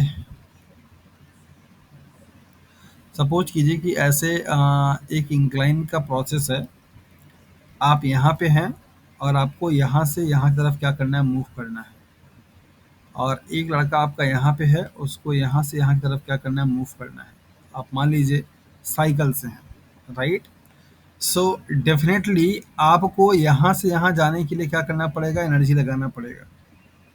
जबकि ये वाला लड़का सिर्फ अगर अपना हैंडल संभालेगा, तब पर भी बड़े आसानी से क्या होगा, मॉलिक्यूल्स आसानी, अगर आप उनका साइकिल क्या होगा, आसानी से चलता चला आएगा आराम आराम से, उसको पैडल मारने की जरूरत ही नहीं है।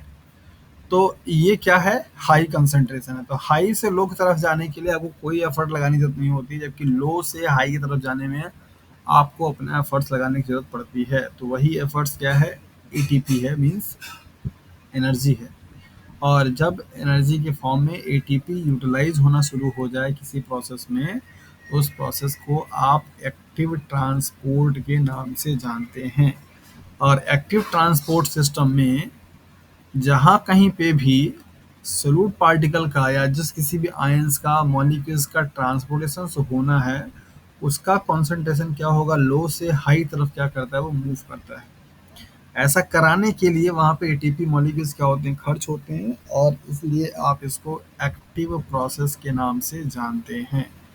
अब आते हैं यहाँ पे, एक्टिव प्रोसेस में दो कैटेगरी है, प्राइमरी और सेकेंडरी। प्राइमरी एक्टिव ट्रांसपोर्ट जैसा कि अभी जस्ट मैंने आपको जो समझाया उसके अकॉर्डिंगली है। यहाँ पर आप देख सकते हैं कि सोडियम मतलब पोटेशियम आयन आउटर सेल्स से इनर सेल की तरफ आ रही है, और इसके साथ में यहाँ पे आपका सोडियम आयन अंदर से बाहर की तरफ क्या हो रही है, जा रही है। तो दो पोटेशियम आयन आपका क्या करेगा, अंदर आएगा, और यहाँ पे तीन सोडियम आयन क्या होता है, बाहर जाता है। अब इस फिगर को देख करके अगर मैं आपसे पूछूं कि सेल के अंदर में और सेल के बाहर में अगर मैं यहाँ पे से लिख दूं कि सोडियम आयन का कंसंट्रेशन, पोटेशियम आयन का कंसंट्रेशन, सोडियम आयन का कंसंट्रेशन और पोटेशियम आयन का कंसंट्रेशन, अगर मैं आपसे पूछूं कि ये मान लीजिए आपका क्या है, साइटोप्लाज्म है, क्या है, और ये क्या है, मान लीजिए आपका आउटर है, बाहर। तो आप मुझे बताइए कि इन दोनों कंपार्टमेंट में सोडियम पोटेशियम का कंसंट्रेशन कहाँ ज़्यादा कहाँ कम होगा, इस फिगर को देख करके और इसके कॉन्सेप्ट को समझ करके बताइएगा।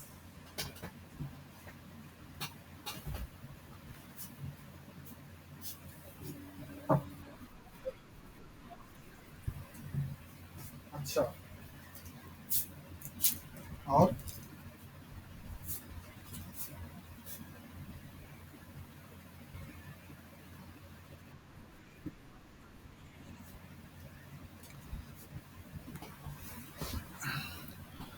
क्या बाकी लोग को समझ नहीं आ रहा है क्या?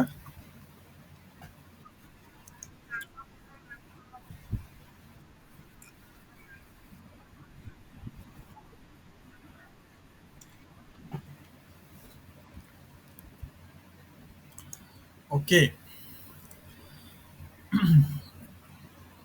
यहाँ पे एक वर्ड यूज किया जाता है, उसके वर्ड के अकॉर्डिंगली समझ लेते हैं। एक्सपोर्ट और इंपोर्ट। ये जो पंप आपको दिखाया जा रहा है ना, इसको आप बोलते हैं सोडियम पोटेशियम पंप। इस पंप में क्या होता है, फॉर 1 ATP मॉलिक्यूल्स, एक एटीपी मॉलिक्यूल से कंजप्शन से यहाँ पर आप देख रहे हैं कि 3 सोडियम आयन क्या हो रहा है, एक्सपोर्ट हो रहा है। 3 sodium ion export, while 2 potassium ion क्या हो रहा है, इंपोर्ट हो रहा है। सोडियम आयन एक्सपोर्ट हो रहा है, दैट मीन्स व्हाट, इस सोडियम आयन का कंसंट्रेशन सेल के साइटोप्लाज्म से आउटर मेम्ब्रेन पे, मतलब आउटसाइड में क्या है, कंसंट्रेशन ज्यादा है। क्लियर है? यहाँ पे अगर हम लोग बात करेंगे तो यहाँ पे पोटेशियम कंसंट्रेशन क्या होगा, आपका ज्यादा होगा। अब अगर इसको यहाँ पे हम लोग साफ साफ लिखें तो आप बोल सकते हैं सोडियम का कंसंट्रेशन हाई, पोटेशियम का कंसंट्रेशन लो। कहाँ पे है, सेल के बाहर। और अगर मान लीजिए आपका सेल है तो सेल के अंदर में सोडियम का कंसंट्रेशन क्या होगा, आपका लो।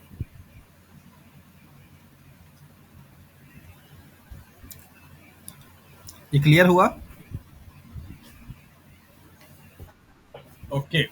सो यहाँ पे चूंकि एक्टिव ट्रांसपोर्ट हो रहा है, आपको बताया जाता है कि जब एटीपी के कंजप्शन से, मतलब एटीपी की यूटिलाइजेशन से किसी भी मॉलिक्यूल्स का लो कॉन्सेंट्रेशन से हाई कॉन्सेंट्रेशन की तरफ क्या हो, ट्रांसपोर्ट हो, तो ऐसे ट्रांसपोर्ट को आप प्राइमरी एक्टिव ट्रांसपोर्ट के नाम से जानते हैं।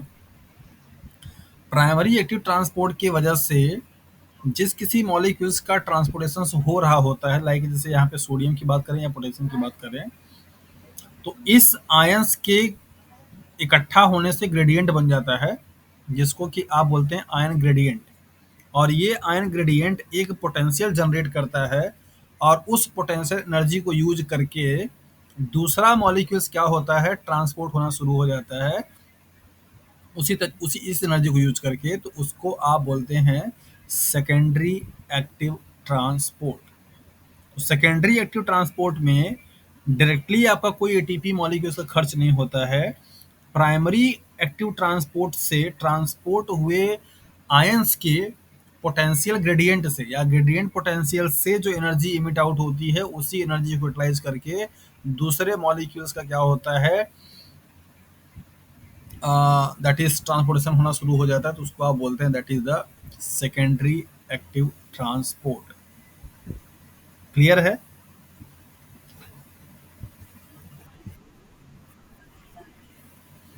प्राइमरी में मैक्सिमम टाइम, ऑल टाइम कह सकते हैं कि जब भी एक मॉलिक्यूल्स का आपका अंदर की तरफ होगा तो एक मॉलिक्यूल्स क्या होगा, बाहर की तरफ, मतलब एंटीपोर्ट होगा। और वो भी कंसंट्रेशन अगेंस्ट में होगा, कंसंट्रेशन ग्रेडियंट के अगेंस्ट में होगा।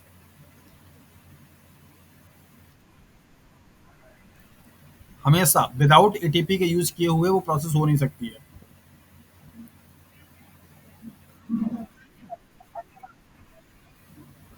किससे? सिम पोर्ट, सिम पोर्ट का मतलब होता है कि आपके पास कोई चैनल प्रोटीन एक हो और उस चैनल प्रोटीन से दो डिफरेंट मॉलिक्यूल्स एक डायरेक्शन में क्या हो, ट्रांसपोर्ट हो, उसको आप सिम, अभी आगे हम लोग पढ़ेंगे।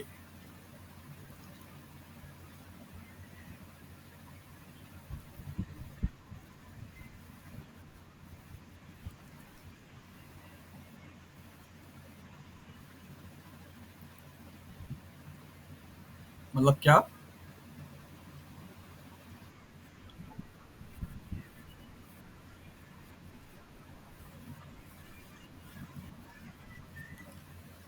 ये ग्लूकोज मॉलिक्यूल ही है जिस जो कि इसके पोटेंशियल एनर्जी को यूज करके कर रहा है ये।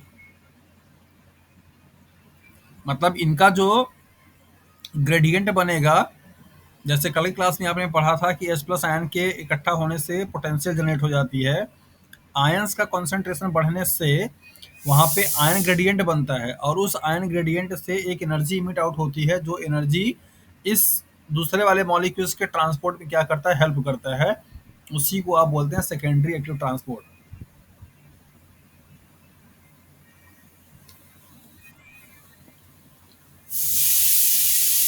ओके, यहाँ पे आपको दिया जा रहा है सिम पोर्ट, एंटी पोर्ट और यूनिपोर्ट के बारे में, इनका क्या कॉन्सेप्ट है। सो नंबर पहला है that is SIM port. SIM port का मतलब यहाँ पे ये हुआ कि जब मेम्ब्रेन से किसी एक कॉमन चैनल प्रोटीन से, आयन प्रोटीन से दो डिफरेंट मॉलिक्यूल्स आपका सेम डायरेक्शन में क्या करते हैं, ट्रांसपोर्ट होते हैं, ऐसे ट्रांसपोर्ट को आप बोलते हैं सिम ट्रांसपोर्ट। क्या बोलते हैं? SIM transport. तो यहाँ पे आपको मॉलिक्यूल आपका ए था, ये मॉलिक्यूल आपका क्या है, बी है, और ये दोनों ए और बी मॉलिक्यूल्स आपके सेम कॉमन चैनल प्रोटीन से क्या हो रहे हैं, ट्रांसफर हो रहे हैं, ट्रांसपोर्ट हो रहे हैं एक सेम डायरेक्शन में। ऐसे ट्रांसपोर्टेशन को आप सिम पोर्ट के नाम से जानते हैं। दूसरा है that is active transport, means anti transport. Anti transport में क्या होगा, दो मॉलिक्यूल्स तो होंगे लेकिन उन दोनों मॉलिक्यूल्स का डायरेक्शन क्या होगा, जस्ट अपोजिट होगा। अगर एक बाहर से अंदर तरफ आ रहा है तो एक अंदर से बाहर तरफ जा रहा होगा।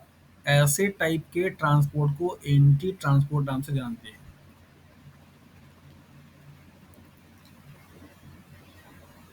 तीसरा है यूनिपोर्ट। एक सिंगल काइंड का मॉलिक्यूल सिर्फ एक डायरेक्शन में क्या हो, ट्रांसपोर्ट हो, तो उसको आप बोले दैट इज द यूनिपोर्ट के नाम से जानते हैं।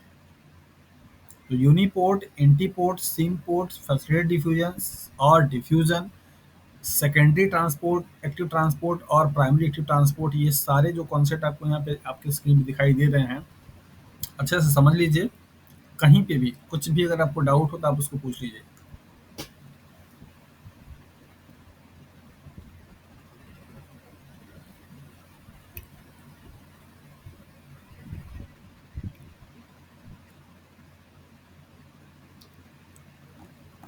चलिए। वो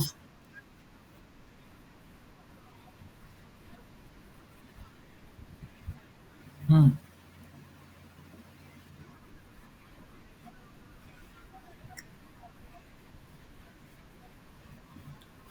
यहाँ पे जैसे सपोज कीजिए कि एग्जाम्पल के तौर पे कि यहाँ पे आपका पहले क्या था, लो था, और लो से क्या हो रहा है, हाई तरफ जाने के लिए ये ऐसा हो रहा है। ओके, सो इस आयन के ग्रेडियंट की वजह से जब ये आयन अपना क्या करेगा, मूव करेगा नॉर्मल तरीके से हाई कंसंट्रेशन से लोअर कंसंट्रेशन, यहाँ पे एटीपी खर्च नहीं हो रही है, यहाँ पे एटीपी खर्च नहीं हो रहा है। तो इस आयन के ग्रेडियंट की वजह से दूसरा मॉलिक्यूल्स भी क्या होगा, आना शुरू कर देगा। ऐसे ट्रांसपोर्ट को आप सेकेंडरी एक्टिव ट्रांसपोर्ट बोलते हैं। अगर सिंपल भाषा में इसको हम डिफाइन करें, आप इसको समझिए, प्राइमरी एक्टिव ट्रांसपोर्ट के थ्रू जिस मॉलिक्यूल्स का ट्रांसपोर्टेशन होता है, उन मॉलिक्यूल्स का क्या बनता है, आयन ग्रेडियंट बनते हैं।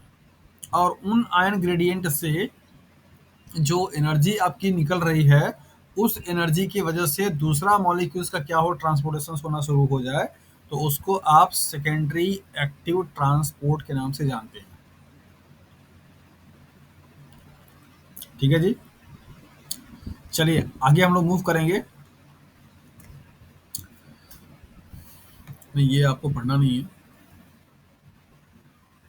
तो हम लोग मेम्ब्रेन पर आएंगे डायरेक्ट।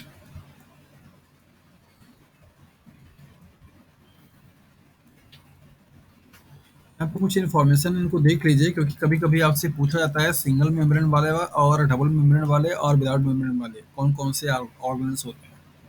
हालांकि आपके सिलेबस में दिया नहीं है, बट ये इन्फॉर्मेशन बड़ा इंपॉर्टेंट है, आप इसको देख लीजिए। पूरे आपके सेल्स के अंदर में पाए जाने वाले जो ऑर्गेनिज्म को 3 कैटेगरी में डिवाइड किया जाता है: without membrane, single membrane and double membrane. Without membrane में कौन कौन सा आएगा? Ribosome and cytoskeleton. That is why आप इनको ट्रू ऑर्गेनेल्स के नाम से नहीं जानते हैं। ओके, जैसे हम लोग जब पढ़ते हैं प्रोकैरियोटिक के सेल्स में, तो हम लोग क्या बताते हैं कि प्रोकैरियोटिक सेल्स के पास सेल ऑर्गेनेल्स एब्सेंट होते हैं ना। और आप वहाँ पे दिखाते हैं इनके पास राइबोसोम होता है, और राइबोसोम्स को जब हम लोग पढ़ते हैं तो बोलते हैं कि ये भी क्या है? सेल ऑर्गेनेल्स है। तो दोनों ही स्टेटमेंट आपका कंट्राडिक्शन हो जाती है कि अगर राइबोसोम आपका सेल ऑर्गेनल है, तो फिर हम लोग प्रोकैरियोटिक केस में फिर ये क्यों बोलते हैं कि प्रोकैरियोटिक के पास सेल ऑर्गेनल्स आपके एब्सेंट होते हैं, सेल ऑर्गेनल्स नहीं होता है। सो सेल ऑर्गेनल्स को डिफाइन क्या किया गया बाद में चल करके कि कोई भी ऐसी सेल की इंटाइटिडीज जो कि एक मेम्ब्रेन बाउंड होगी, उसको और उसके पास अपना एक पर्टिकुलर फंक्शन परफॉर्म करने की क्या होगी? एबिलिटी होगी, तब जाकर के उसको आप क्या बोलेंगे? That is the true organelles के नाम से बोलेंगे। तो राइबोसोम्स के पास वर्क मतलब फंक्शन परफॉर्म करने की एबिलिटी तो है, लेकिन उसके पास कोई मेम्ब्रेन बाउंड इंटाइटिडीज नहीं है, वो मतलब मेम्ब्रेन बाउंड नहीं है। दैट इज वाई आप राइबोसोम्स को ट्रू सेल ऑर्गेनल्स की कैटेगरी में नहीं रखते हैं। तो सेल के अंदर में पाए जाने वाले मेम्ब्रेन या पाए जाने वाले सेल ऑर्गेनल्स जिनमें सिंगल मेम्ब्रेन में कौन कौन से हैं? Lysosomes, vacuoles, reticulum and Golgi body. Double membrane में आपके माइटोकॉन्ड्रिया एंड क्लोरोप्लास्ट। ये इन्फॉर्मेशन काफ़ी इंपॉर्टेंट है, क्योंकि आपके एग्जाम में सवाल पूछा जा चुका है कई बार और पूछे भी जाते हैं। यहाँ पे ऑर्गेनल्स का कुछ कॉमन नेम दे रखा है। ईआर को आप traffic police of the cells के नाम से जानते हैं, गोल्गी बॉडी को postman of the cells, lysosome को सुसाइडल बैग, वैक्यूल्स को storage house of the cells, mitochondria को power house of the cells, plastids को kitchen of the cells, ribosomes को protein factory of the cells and nucleus को brain of the cells के नाम से जाना जाता है। ओके, तो इनके कुछ कॉमन नेम इनको आप देख लीजिएगा। अब हम लोग आएंगे अपने टॉपिक पे, that is the cell cycle पे। तो एक बार मुझे बता दीजिए कि अभी मेम्ब्रेन का जो कॉन्सेप्ट आपको पढ़ाया गया, जिसमें आपने मेम्ब्रेन के कंपोजिशंस को देखा, मेम्ब्रेन के स्ट्रक्चर को देखा, उनके मॉडल को देखा, एज वेल एज उनके द्वारा ट्रांसपोर्ट किए जाने वाले मैकेनिज्म को भी देखा और उनके टाइप्स को भी देखा। आगे बढ़ें।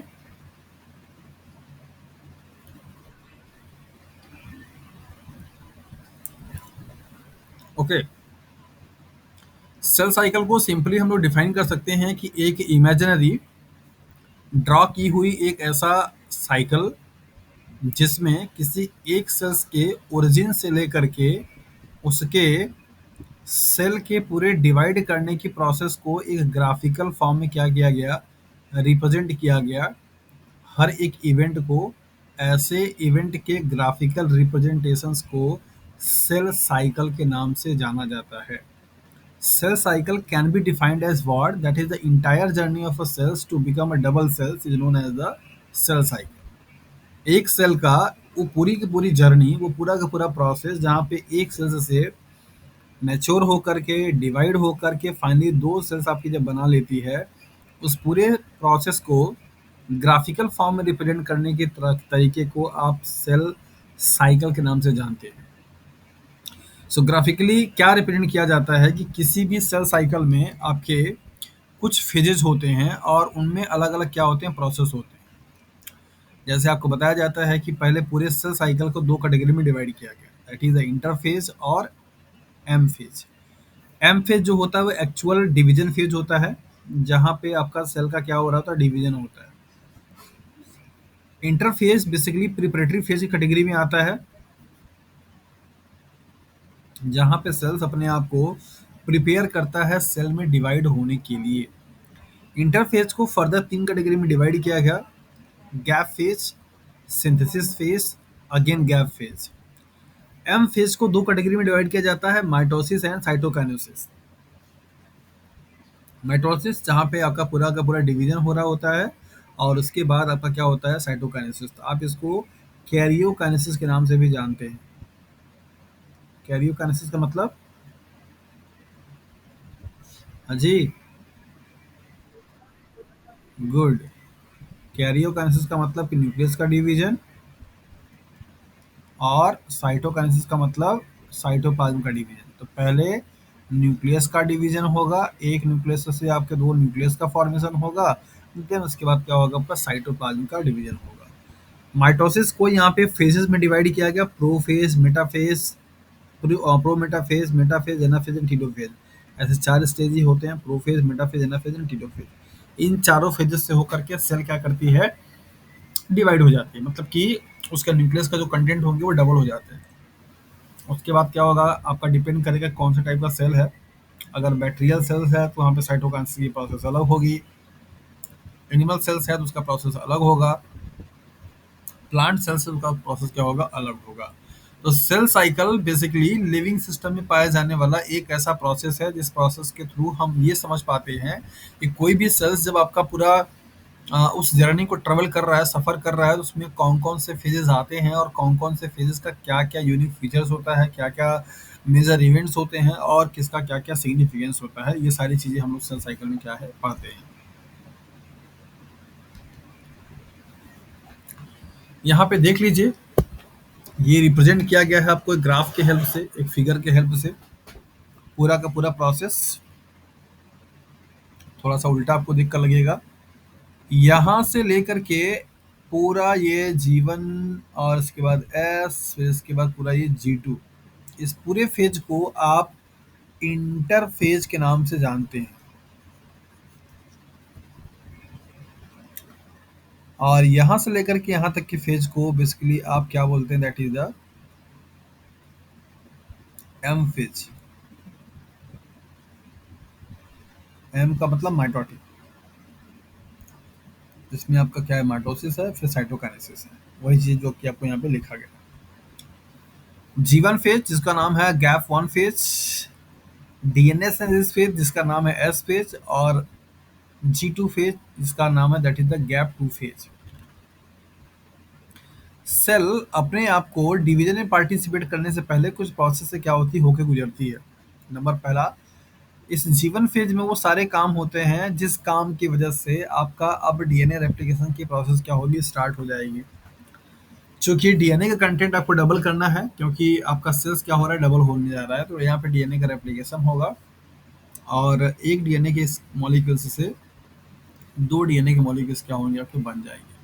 उसके बाद फिर से आपका सेल कहाँ पे आएगी, गैप फेज में जाएगी, एनर्जी थोड़ा स्टोर करेगा, और इसके साथ साथ में जो भी सेल और वॉल्यूम का रेशियो होना चाहिए, उस वॉल्यूम को रेशियो को क्या करेगा, अचीव करेगा, तब जाकर के आपका एम फेज में मीन्स माइटोटिक फेज में वो एंटर कर पाएगा। यहाँ से सवाल आपका बनता है कि पूरे सेल साइकिल में सबसे लॉन्गेस्ट, सबसे शॉर्टेस्ट फेज क्या होता है। तो इस फिगर को आप देखिए ध्यान से, फिगर को देख करके अगर मैं आपसे पूछूं तो आप क्या बताएंगे।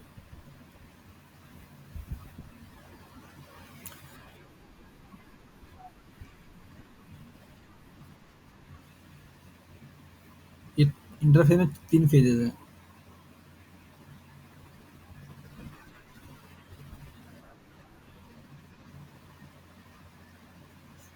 और कोई,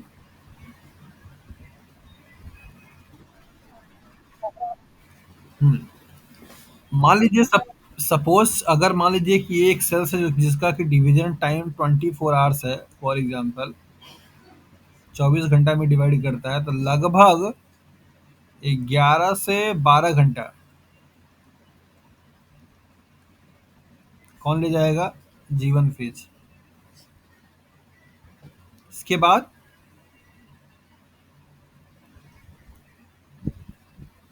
8 घं 8 घंटा के आसपास कौन? S phase. फिर 4 घंटा के आसपास कौन?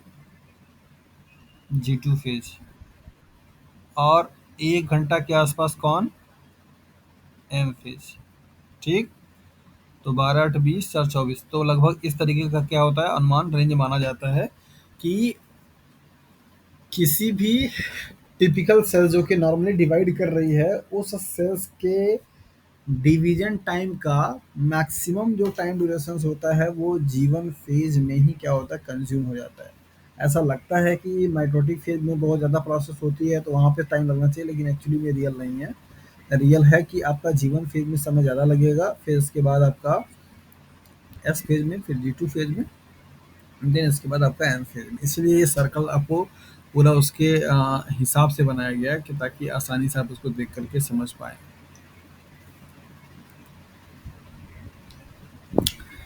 ओके, इसी एक फिगर के हेल्प से आप यहाँ पे चेक पॉइंट के रूल को भी समझते चलिए, और चेक पॉइंट क्या करता है उसके बारे में बस समझ जाइए। चेक पॉइंट बेसिकली आपके सेल्स में या आपके लिविंग सिस्टम में पाए जाने वाला एक रेगुलेटरी कंपोनेंट है, जो कि सेल के अलग अलग स्टेजेस पे बैठा हुआ होता है, और उस स्टेज में होने वाले प्रोसेस को क्या करता है, चेकआउट करता है कि क्या ये प्रोसेस परफॉर्म प्रॉपर तरीके से हुई है कि नहीं हुई है। अगर हुआ होगा फिर तो नेक्स्ट फेज में जाने के लिए क्या करेगा, परमिट करेगा, अलाउ करेगा।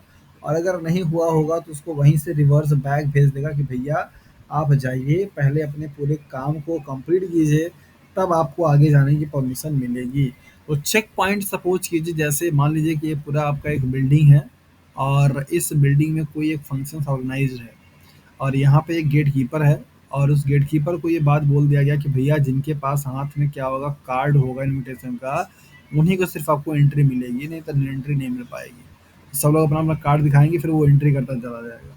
लेकिन जिनके पास कार्ड नहीं होगा, वो कार्ड नहीं दिखा देने पर ये आपको जो गार्ड यहाँ बैठा होगा वो क्या करेगा, बोलेगा कि भैया आप वापस जाइए, कार्ड नहीं है तो आपको एंट्री नहीं करा पाएंगे, मालिक ऐसा आदेश है। वैसे ही आपके सेल में चेक पॉइंट होते हैं सेल साइकिल में। और ये चेक पॉइंट का काम क्या होता है, यही काम होता है कि जो काम सपोज कीजिए आपका यहाँ पे होना था, वो काम प्रॉपर आपका यहाँ पे हुआ भी है या नहीं हुआ है। अगर नहीं हुआ होगा तो आपको यहाँ से इस वाले फेज में जाने की परमिशन नहीं मिलेगी, आप वापस चले जाइए। आप वापस जाइए और अपना पूरा काम रिज्यूम कीजिए, काम रिज्यूम करके तब फिर इसके बाद आप नेक्स्ट फेज में आइए यहाँ पे वो करने के लिए। तो इस तरीके से यहाँ पे अलग अलग फेजेस में क्या है, चेक पॉइंट्स हैं, जैसा कि आप यहाँ पे देख पा रहे हैं। चेक पॉइंट के जो कंपोनेंट होते हैं वो दो होते हैं। एक तो सीडीके होता है, साइक्लिन डिपेंडेंट डिपेंडेंट काइनेज, और एक आपका होता है साइक्लिन। साइक्लिन जो प्रोटीन है, ये प्रोटीन आपका हमेशा बनती और बिगड़ती रहती है, मतलब कि इनके फेजेस के ऊपर डिपेंड करते हैं। सीडीके आपका एक एंजाइम होता है जो कि आपका साइक्लिन के हिसाब से, साइक्लिन की वजह से ही क्या करेगा, एक्टिव होगा। साइक्लिन अगर नहीं रहेगा तो वो अपना काम परफॉर्म प्रॉपर तरीके से नहीं कर सकता है। तो साइक्लिन और सीडीके ये दो आपके कंपोनेंट हैं किसके, चेक पॉइंट के। अलग अलग सेल के पॉइंट पे आपको अलग अलग यहाँ पे क्या दिखाई दे रहे हैं, चेक पॉइंट दिखाई दे रहे हैं।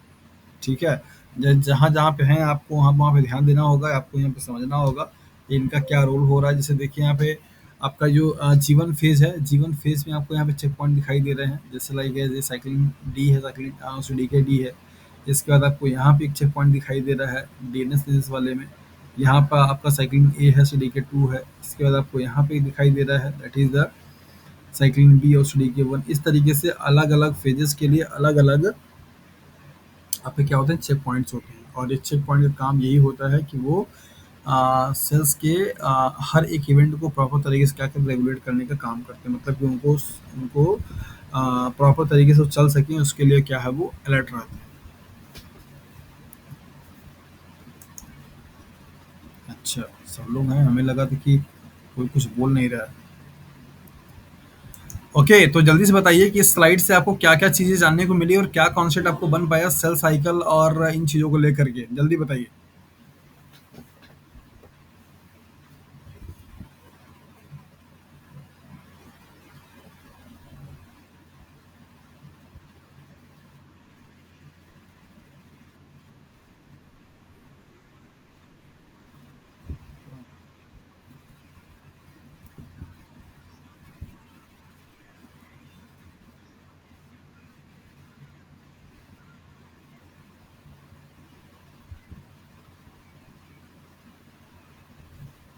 और कोई?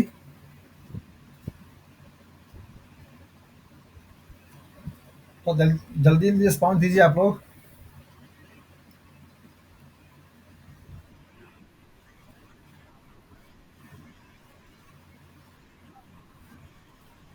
हम्म। हम्म। चलिए, तो ये कॉन्सेप्ट क्लियर अच्छी तरीके से सेल साइकिल क्या है और सेल साइकिल के कौन-कौन से पार्ट हैं कि कहाँ से कहाँ तक को आप इंटरफ़ेज़ फेज़ बोलेंगे, किसको एम फेज़ बोलेंगे, साइटोकाइनेसिस, कैरियोकाइनेसिस का क्या मीन होता है, ये सारी चीज़ें होपफुली अभी आप लोगों को क्लियर हो गई होंगी, है ना? ओके, ये चेक पॉइंट को लेकर के आपको जब कैंसर्स पढ़ाया जाता है तो वहाँ पे चेक पॉइंट का बड़ा ही इंपॉर्टेंट रोल होता है। एक थोड़ा-सा छोटे से लाइन में आप समझ जाइए कि जब कभी भी अगर मैं आपसे पूछूं कि क्या सारे म्यूटेशंस के होने से कैंसर हो जाएगा?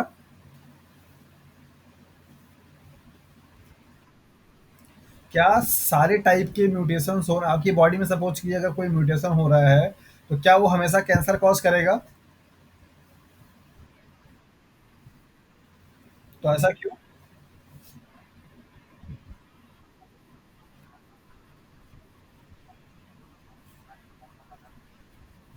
हम्म।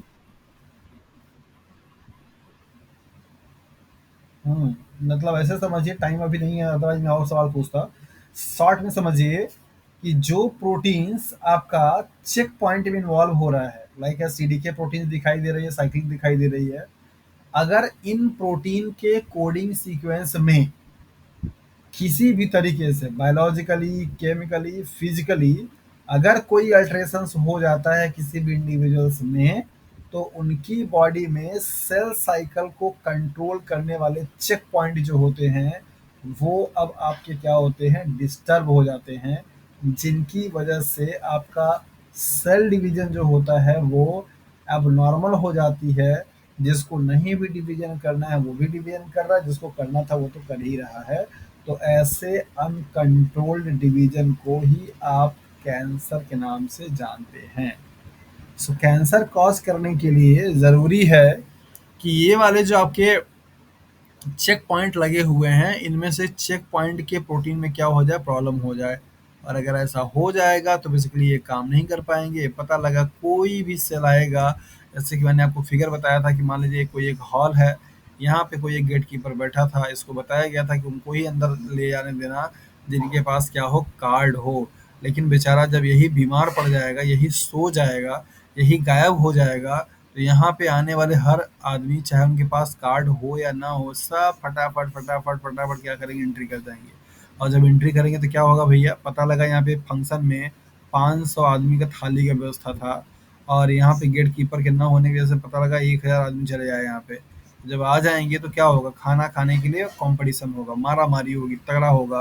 तो उसमें क्या करेंगे, वही लोग खा पाएंगे, सरवाइव कर पाएंगे जो लोग थोड़े तगड़े होंगे। यही होता है आपकी सारी कैंसर्स की प्रोसेस में, कैंसर में भी यही सेम चीज होती है। ओके, कैंसर चूंकि आपको पढ़ना नहीं है, अदरवाइज बहुत डिटेल में अच्छे से पढ़ा देता। हम लोग आगे की तरफ मूव करेंगे, देखेंगे सेल साइकिल में और आगे क्या चीज़ आपको जानने को और पढ़ने को है यहाँ पे। सो आपको अब यहाँ पे condition that is the cell cycle in in vivo condition, living system में पाए जाने वाले सेल साइकिल के बारे में कुछ फैक्ट, कुछ जानकारियाँ जो कि आपके लिए थोड़ी इंफॉर्मेटिव हो सकती हैं।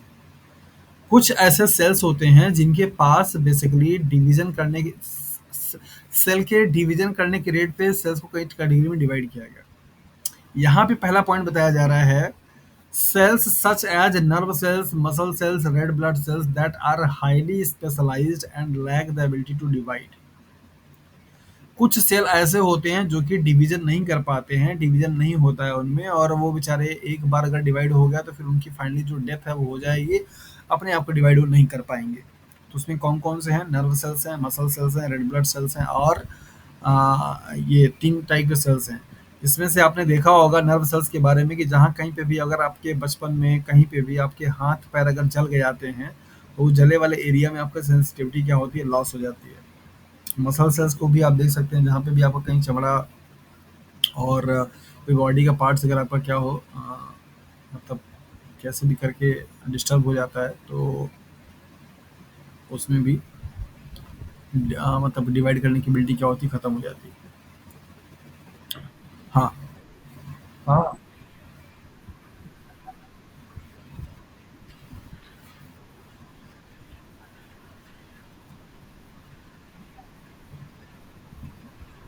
ड्रिंक करते हैं मतलब?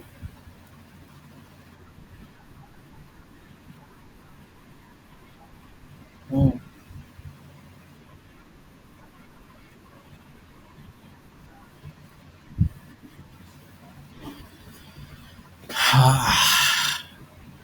डिवीजन का मतलब होता है कि ये वाली जो सेल्स है, ये अपनी संख्या को बढ़ाना। और जिसकी बात आप कर रहे हैं, उनका है कि जो उनके प्रोजेनिटर सेल्स हैं, उन सेल्स से मल्टीपल नंबर में आपके मसल सेल्स का बनना। इन दोनों प्रोसेस में डिफरेंस समझ में आ रहा है आपको? डिवाइड करने का मतलब हुआ कि ये मान लीजिए मसल सेल्स थी, ये डिवाइड होकर के आपका मल्टीपल कॉपी बनाए, इसको आप बोलेंगे डिवीजन। यहाँ पे जो मसल्स आपके गेन होते हैं, वो मसल्स गेन आपके हो रहे हैं मसल्स के प्रोजेनिटर सेल्स से। वहाँ पे एक ही सेल वो नहीं है जो डिवाइड कर रही है। नंबर ऑफ मसल सेल्स ज़्यादा बन जाते हैं, नंबर ऑफ मस्कुलर कॉन्ट्रैक्शन ज़्यादा होने लगता है, क्योंकि वहाँ पे एक्चुअली में जो मतलब आपके जिमर लोग होते हैं, उन जिमर का क्या होता है, जीन एक्सप्रेशन होता है मसल सेल्स वाले का, और वो एक्सप्रेशन आप ज़बरदस्ती करवाते हैं सप्लीमेंट खा करके, इसके साथ से एक्सरसाइज करके। यही कारण है कि जब जो लोग जिम कर रहे होते हैं, अगर वो जिम छोड़ देते हैं तो उनकी बॉडी पूरी लूज हो जाती है। वजह कि जो प्रोटीन का एक्सप्रेशन आपने एक बार ऐसे कंडीशन दे करके करा दिया, अब वो प्रोटीन आपकी बॉडी के लिए मतलब बॉडी आपके नॉर्मल नहीं बना रही थी। तो एक तरीके का कह सकते हैं कि जो प्रोटीन बनी है वो अननेसेसरी प्रोटीन बन गई, और अगर आपने करना छोड़ दिया, आपके हाथ पैर की जो मसल्स होती हैं वो क्या होती है, लूज हो जाती है। तो आपका जो सवाल था अमित, वो ये था, और मैं आपको बता रहा हूँ कि इसके लिए आपको कैसे समझना है कि सेल का पॉपुलेशन बढ़ना और सेल का खुद का डिवीजन होना, दोनों में डिफरेंस है। मसल्स जो गेन होते हैं वहाँ पे सेल की पॉपुलेशन बढ़ती है, उसके लिए प्रोजेनेटर जो सेल्स होते हैं उनसे डिवाइड होता है, ना कि ये जो सेल्स डिवाइड कर चुकी होती है इसका डिवीजन होता है। समझ आया? चलिए। Once these cells have differentiated they remains in the state until they die. आपको ये लाइन बताई जा रही है कि जब ये इन सेल्स का डिवीजन होता है स्टेम सेल्स से, सो स्टेम सेल्स से एक बार डिफरेंशिएट होने के बाद, अगर ये सेल्स आपकी क्या बन गई, that is the nerve cells बन गई, और ये वाली सेल्स क्या बन गई, मान लीजिए आपके मसल सेल्स बन गई, और ये वाली सेल्स आपकी मान लीजिए आरबीसी बन गई। तो डिफरेंशिएशन होने के बाद अब ये सेल फर्दर कोई डिवाइड नहीं करेंगे, नो डिवीजन, फर्दर में डिवीजन नहीं होगा, इनमें भी डिवीजन नहीं होगा।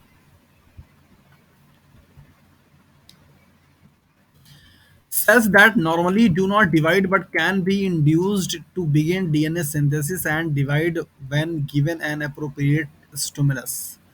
ऐसे सेल्स जो कि कंडीशनल होते हैं, मतलब हमेशा आपकी बॉडी में डिवीजन नहीं करते हैं, नॉर्मल कंडीशंस आपकी बॉडी में पड़े हैं, जब ऐसा कोई सिचुएशन आएगा, जब कोई ऐसी कंडीशन आएगी, तब वो क्या करेंगे, डिवाइड करेंगे, और डीएनए के सिंथेसिस करेंगे, तब जाकर क्या करेंगे, डिवाइड करना शुरू करेंगे। Included in this group are liver cells, which can be induced to proliferate by the surgical removal of a part of the liver, and lymphocytes, which can be induced to the proliferate by interactions with an appropriate antigen। Second वाली line की category में आने वाले जो sales हैं वो क्या हैं, आपके लिवर सेल्स हैं। और लिवर सेल्स आपका बेसिकली नॉर्मल कंडीशंस पे क्या होता है, उतना डिवाइड नहीं करता, यहाँ पे उसको इंड्यूसन मिलता है, और इंड्यूस होने पर आपका क्या होगा, वो वाली जो सेल्स होंगी वो डिवाइड करना क्या करती हैं, शुरू कर देती हैं। जैसे आपको बताया गया यहाँ पे कि अगर रिमूवल करा दिया जाए किसी का लीवर का या लिम्फोसाइट्स का, तो उनमें प्रोलिफरेशंस की जो रेट होगी वो तरीके से क्या करेगा, वो करेगा। तो यहाँ पर आपने क्या देखा कि जो भी सेल्स आपके हैं, जो कि ऐसे नॉर्मली डिवाइड नहीं करते हैं, कंडीशन पे डिवाइड करते हैं, तो कंडीशन पे डिवाइड करने वाली जो सेल्स है वो कौन सी है, that is the liver cells है। Cells that normally possesses a relatively high level of mitotic activities. ऐसे सेल्स जो कि बेसिकली नॉर्मल कंडीशंस पे अपने आप में बहुत ज़्यादा डिवीजन करने की एबिलिटी रखते हैं, इनमें कौन-कौन सी सेल्स आती हैं? That is the stem cells of various adult tissues such as hematopoietic stem cells that can give rise to the red and white blood cells and stem cells that bases the numerous epithelia that line the body activities and body surface. जितने भी अलग-अलग type के stem cells होते हैं, वो सारे के सारे स्टेम सेल्स बेसिकली आपके इस कैटेगरी से बिलॉन्ग करते हैं कि वो अपना अ, उनके पास एक्टिविटी होती है बहुत ज़्यादा डिवीज़न में पार्टिसिपेट करने की या डिवीज़न करने की। तो यहाँ पे बेसिकली सेल के टाइम के ड्यूरेशंस पे 3 कैटेगरी दिया गया। एक ऐसे सेल जो कि बहुत ही आपके क्या करते हैं मतलब कम डिवाइड करने का काम करते हैं।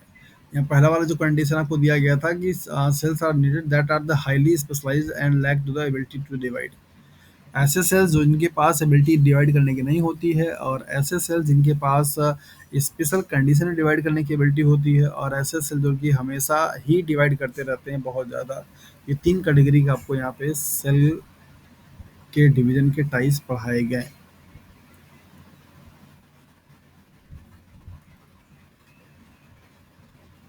यहाँ पे है control of the cell cycle, वही चेक पॉइंट की बात ये करना चाह रहे हैं। चेक पॉइंट के लिए जो हम लोगों ने भी देखा था उसको यहाँ पे आपको बताया जा रहा है कि चेक पॉइंट कैसे काम करता है।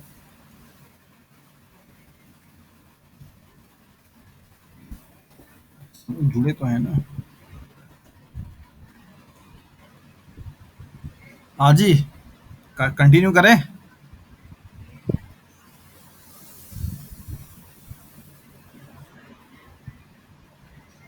या अगर कोई दिक्कत हो बताइएगा।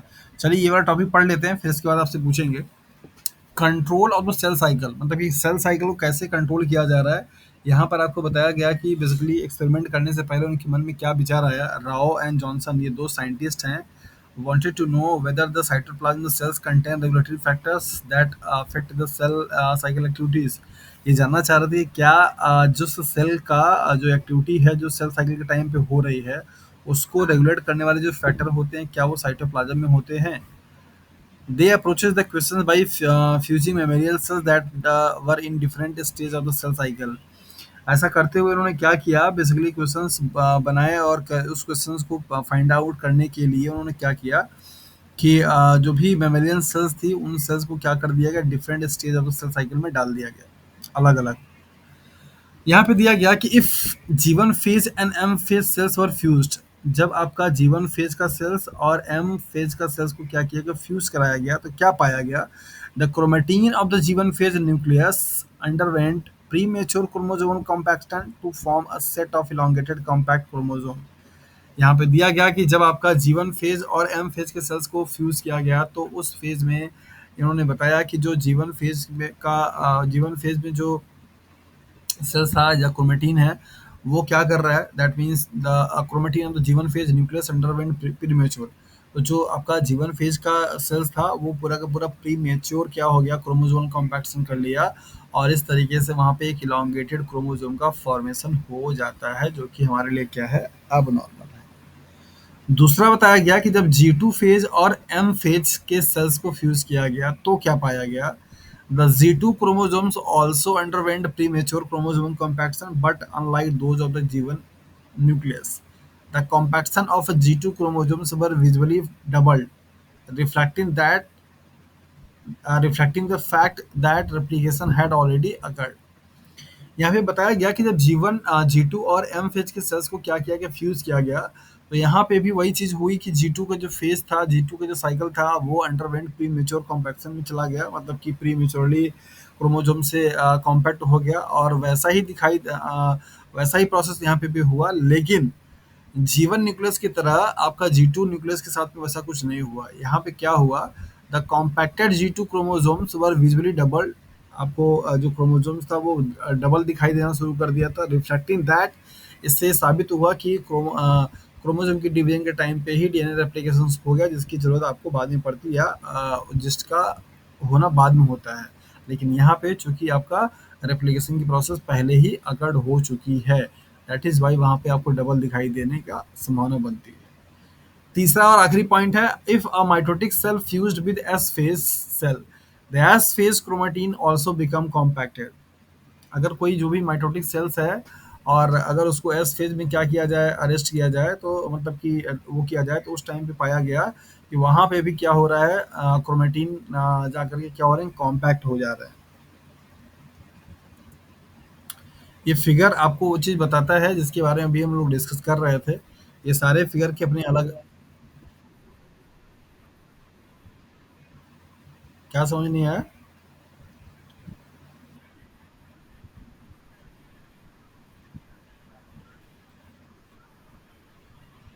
हम्म, अच्छा।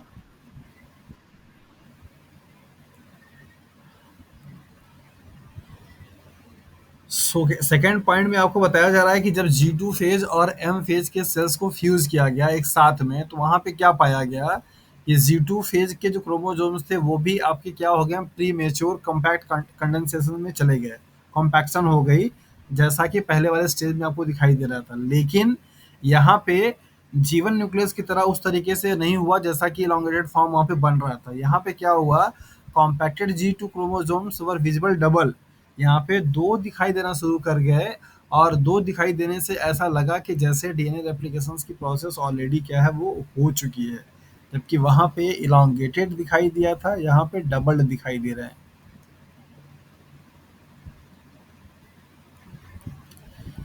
इसके बाद यहाँ पे बोला गया है कि if mitotic cells means M phase के सेल्स को क्या किया गया, फ्यूज कराया गया एस फेज के सेल्स से, तब वहाँ पे क्या हुआ, एस फेज के भी क्रोमोसोम्स जो थे वो क्या हो गए, कॉम्पैक्ट हो गए।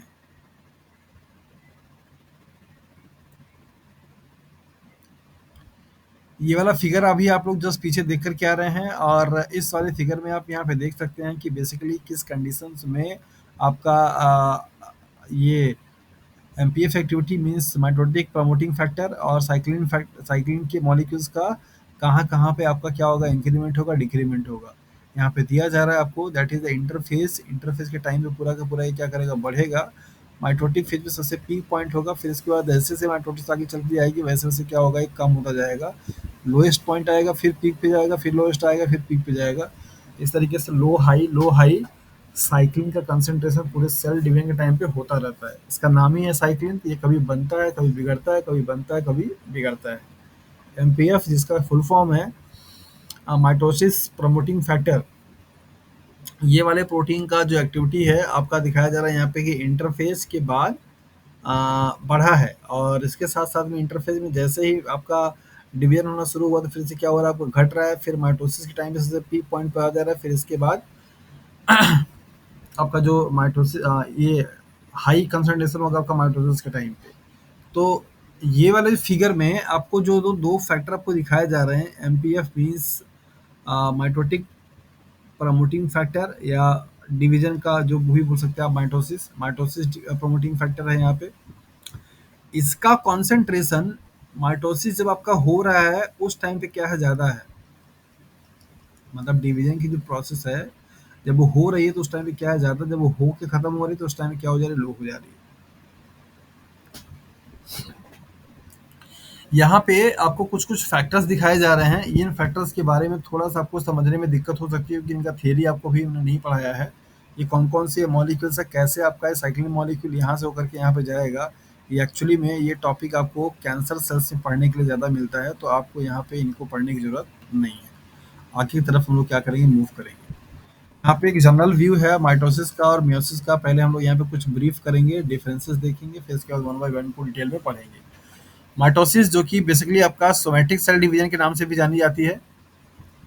सोमैटिक सेल डिवीजन, जहाँ पे आपके बॉडी के सारे सोमैटिक सेल्स में क्या होता है, डिवीजन होता है। एक सेल्स से दो सेल्स का क्या होगा, फॉर्मेशन होगा, और इन दोनों सेल्स में ही आपके जो नंबर ऑफ क्रोमोसोम्स होंगे वो पेरेंटल सेल्स के क्या होंगे, इक्वल होंगे। चूंकि यहाँ से यहाँ पे क्रोमोसोम का कोई भी चेंजेस नहीं होता है, इक्वल इक्वल होते हैं, दैट इज वाई आप इसको इक्वेशनल डिवीजन के नाम से भी जानते हैं। सो सोमैटिक सेल्स में पाया जाता है, that is why somatic cells. Equal equal होता है, that is why equational division. Mitosis इसका नाम है ही, और माइटोसिस के बारे में पढ़ने को मिलता है। सो यहाँ पे आपको दिखाया जा रहा है कि बेसिकली कोई एक सेल है और इस सेल का रेप्लिकेशन होगा, फिर इसके बाद यहाँ पे क्या होगा, डिवीजन होगा, और डिवीजन होने के टाइम पे दोनों डॉटर जो सेल्स बनेंगे, यहाँ पे क्रोमोसोम का नंबर और यहाँ पे क्रोमोसोम का नंबर दोनों में क्या होगा, आपका बराबर बराबर होगा। ऐसे डिवीजन को आप माइटोसिस सेल डिवीजन के नाम से जानते हैं। मियोसिस जो कि थोड़ा-सा डिफरेंट है, कैसे? यहाँ पर आपका जो भी डीएनए रेप्लिकेशंस होने का काम आएगा, डबल हो जाएँगे, मतलब जो भी आपका मॉलिक्यूल होगा, इसके बाद डबल होने के बाद अब इनमें क्या होगा, डिवीज़न होगा। डिवीज़न होने के बाद जब फिर से ये डिवाइड करेंगे, तो इनका डिवीज़न बेसिकली अब आपका कैसा हो जाएगा, जस्ट लाइक दिस वन। मतलब यहाँ पर आपके जो होंगे कॉपी बनाएगी, कॉपी बनाकर तब आपका डबल होगा, मतलब यहाँ पे कोई भी क्रोमोसोम का नंबर कम नहीं होगा, क्रोमोसोम का नंबर सिर्फ एक बार यहाँ पे कम होगा। तो रिडक्शन इसको, चूंकि यहाँ पे आप देख पा रहे हैं, सपोज कि मान लीजिए अगर आपका यहाँ पे 2n था, तो यहाँ पे आने के बाद क्या हो जाएगा, आपका n हो जाएगा, ये भी n हो जाएगा, ये भी n हो जाएगा, ये भी n हो जाएगा, राइट। तो इस तरीके से चूंकि यहाँ पेरेंट से डॉटर सेल्स में क्रोमोसोम्स में क्या आई, कमी आई, इसलिए इसको आप रिडक्शनल डिवीजन के नाम से भी जानते हैं। तो मियोसिस को क्या क्या नाम देंगे भैया, फटाफट देख लेते हैं। यहाँ पे पहला नंबर ये कि आप मियोसिस को क्या बोल सकते हैं, जर्म सेल डिवीजन। दूसरा, मियोसिस तो आप देख ही रहे हैं। तीसरा, रिडक्शनल डिवीजन।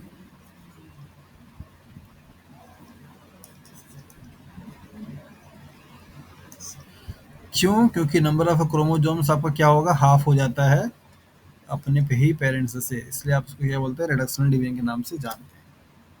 ठीक है जी। तो माइटोसिस और मियोसिस में दोनों में डिफरेंसेस क्या आएगा? माइटोसिस के केस में आपने देखा यहाँ पे कि एक सेल से सिर्फ दो ही सेल्स बनेगा, और उन दोनों सेल्स में ही नंबर ऑफ क्रोमोसोम्स क्या होंगे, इक्वल इक्वल होंगे अपने पेरेंटल सेल्स से। मियोसिस के केस में एक सेल्स से चार सेल्स बनेंगे और उनमें नंबर ऑफ क्रोमोसोम्स क्या होंगे, हाफ हो जाएंगे अपने पेरेंटल सेल्स से। चूंकि मियोसिस आपका जर्म सेल्स में पाया जाता है, दैट इज वाई इसको आप क्या बोलते हैं, जर्मिनेशन के नाम से जाना जाता है, या फिर आप रिप्रोडक्शन के नाम से जानते हैं कि रिप्रोडक्शन में पार्टिसिपेट करता है।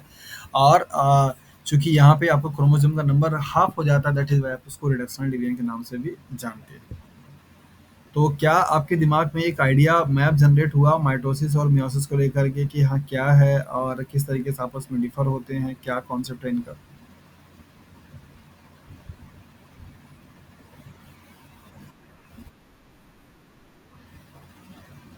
अब इनके कंपैरेटिव स्टडी आपको अच्छे तरीके से समझ में आ जानी चाहिए कि हाँ क्या चीज़ होता है, कैसे होते हैं, कहाँ पे पाया जाएगा।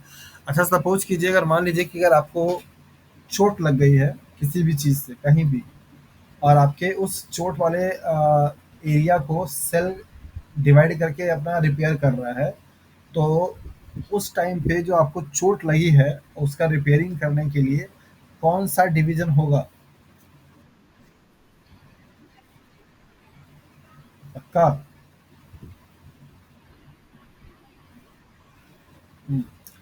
सो रिप्रोडक्टिव सेल्स के अलावा, रिप्रोडक्टिव सेल्स के अलावा जहाँ कहीं पे भी डिवीजन आपका होगा, वो बेसिकली आपका क्या होंगे, दैट इज द माइटोसिस ही होगा। और माइटोसिस की पहचान यही है कि यहाँ पे आपका पेरेंटल और डॉटर सेल्स में बेसिकली जो नंबर ऑफ क्रोमोसोम होंगे वो क्या होंगे, इक्वल इक्वल होंगे, दैट इज वाई आप इसको इक्वेशनल डिवीजन के नाम से भी जानते हैं। मियोसिस में आपका उसका अलग सिग्निफिकेंस है कि क्यों रिड्यूस हो जाता है। अगर रिडक्शन नहीं होगा तो आने वाली जो प्रोजेनी होगी उसमें सब टेट्राप्लॉइडी बन जाएंगे, जो कि अपने ही पेरेंट्स से क्या होंगे, डिफर होंगे। तो चूंकि नेक्स्ट जनरेशन में भी प्लॉइडी मेंटेन रहे, दैट इज वाई यहाँ पे हाफ रिडक्शन हो जाता है। सो जितना भी आपने सेक्स सेल्स के बारे में पढ़ रखा हुआ है, that is the sperm cells के बारे में या फिर आपके ओवा सेल्स के बारे में, इन सब का नंबर क्या होता है, एन होता है। तो एन और एन जब आप फ्यूज करते हैं तो बेसिकली क्या बनाते हैं, फिर 2n बना लेते हैं, जो कि नॉर्मली किसी भी इंडिविजुअल्स की क्या होती है, प्लॉइडी होती है। सो प्लॉइडी को मेंटेन करने के लिए यहाँ पे नंबर ऑफ क्रोमोसोम्स क्या होते हैं, हाफ होते हैं, और हाफ होकर के अपने नेक्स्ट जनरेशन की चीज़ों को क्या करता है, मेंटेन करता है। तो यहाँ पे चूंकि नंबर ऑफ क्रोमोसोम्स हाफ हो जाएंगे, उसको आप बोलते हैं that is reductional division. So hopefully कि आज के लिए काफ़ी सारी कंटेंट पढ़ लिया हम लोगों ने, देख लिया। अब ये सेल डिवीजन के आगे की जो की स्टोरी है और बाकी आपका सेल सिग्नलिंग का, इसको लेकर के हम लोग कल डिस्कस करेंगे। ठीक है।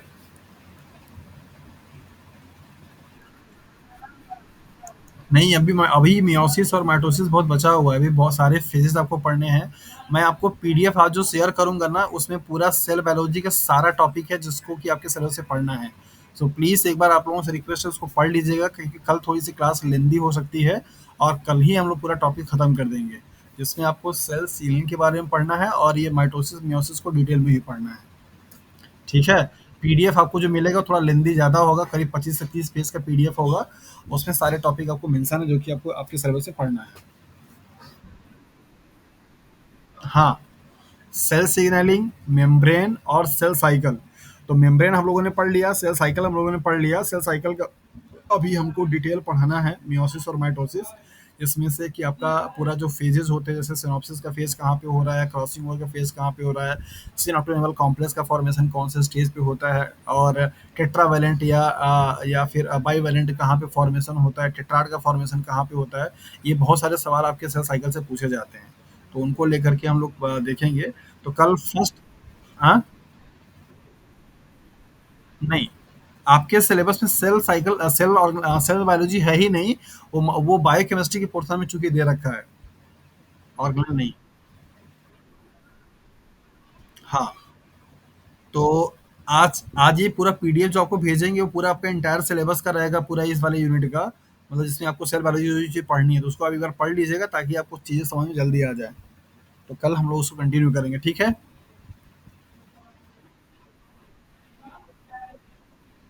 हाँ, कल रिजल्ट मिल जाएगा टेस्ट का आप लोगों का, और वो इम्यूनोलॉजी वाला जो पेपर है ना, उसको भी डिस्कस करना है, क्योंकि होपफुली कि अगर आप लोगों का संडे तक, इसके बाद हम माइक्रोबायोलॉजी पे आएंगे, माइक्रोबायोलॉजी स्टार्ट करेंगे, और माइक्रोबायोलॉजी का संडे तक खत्म हो जाएगा, तो आपका संडे के दिन इम्यूनोलॉजी का पूरा पोर्शन जो होगा उसको टेस्ट ले लेंगे, पेपर डिस्कस करेंगे, ठीक है। हाँ बिल्कुल।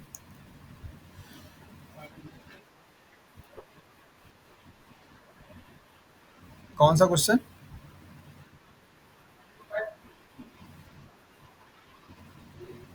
अच्छा, कि उसमें रेप्लिकेशंस क्यों नहीं हो सकता है। चलिए ठीक है, उसको जब हम लोग वो वाला पेपर ही डिस्कस जब करेंगे ना, तो फिर बाकी लोगों को भी थोड़ा रिवाइज करा देंगे ताकि उनको भी समझ में आ जाए। अभी हम आपके इस क्वेश्चन का आंसर बताएंगे तो फिर लगेगा कि कहाँ से कोई चीज़ शुरू हो गई है। तो मॉलिक्यूलर बायोलॉजी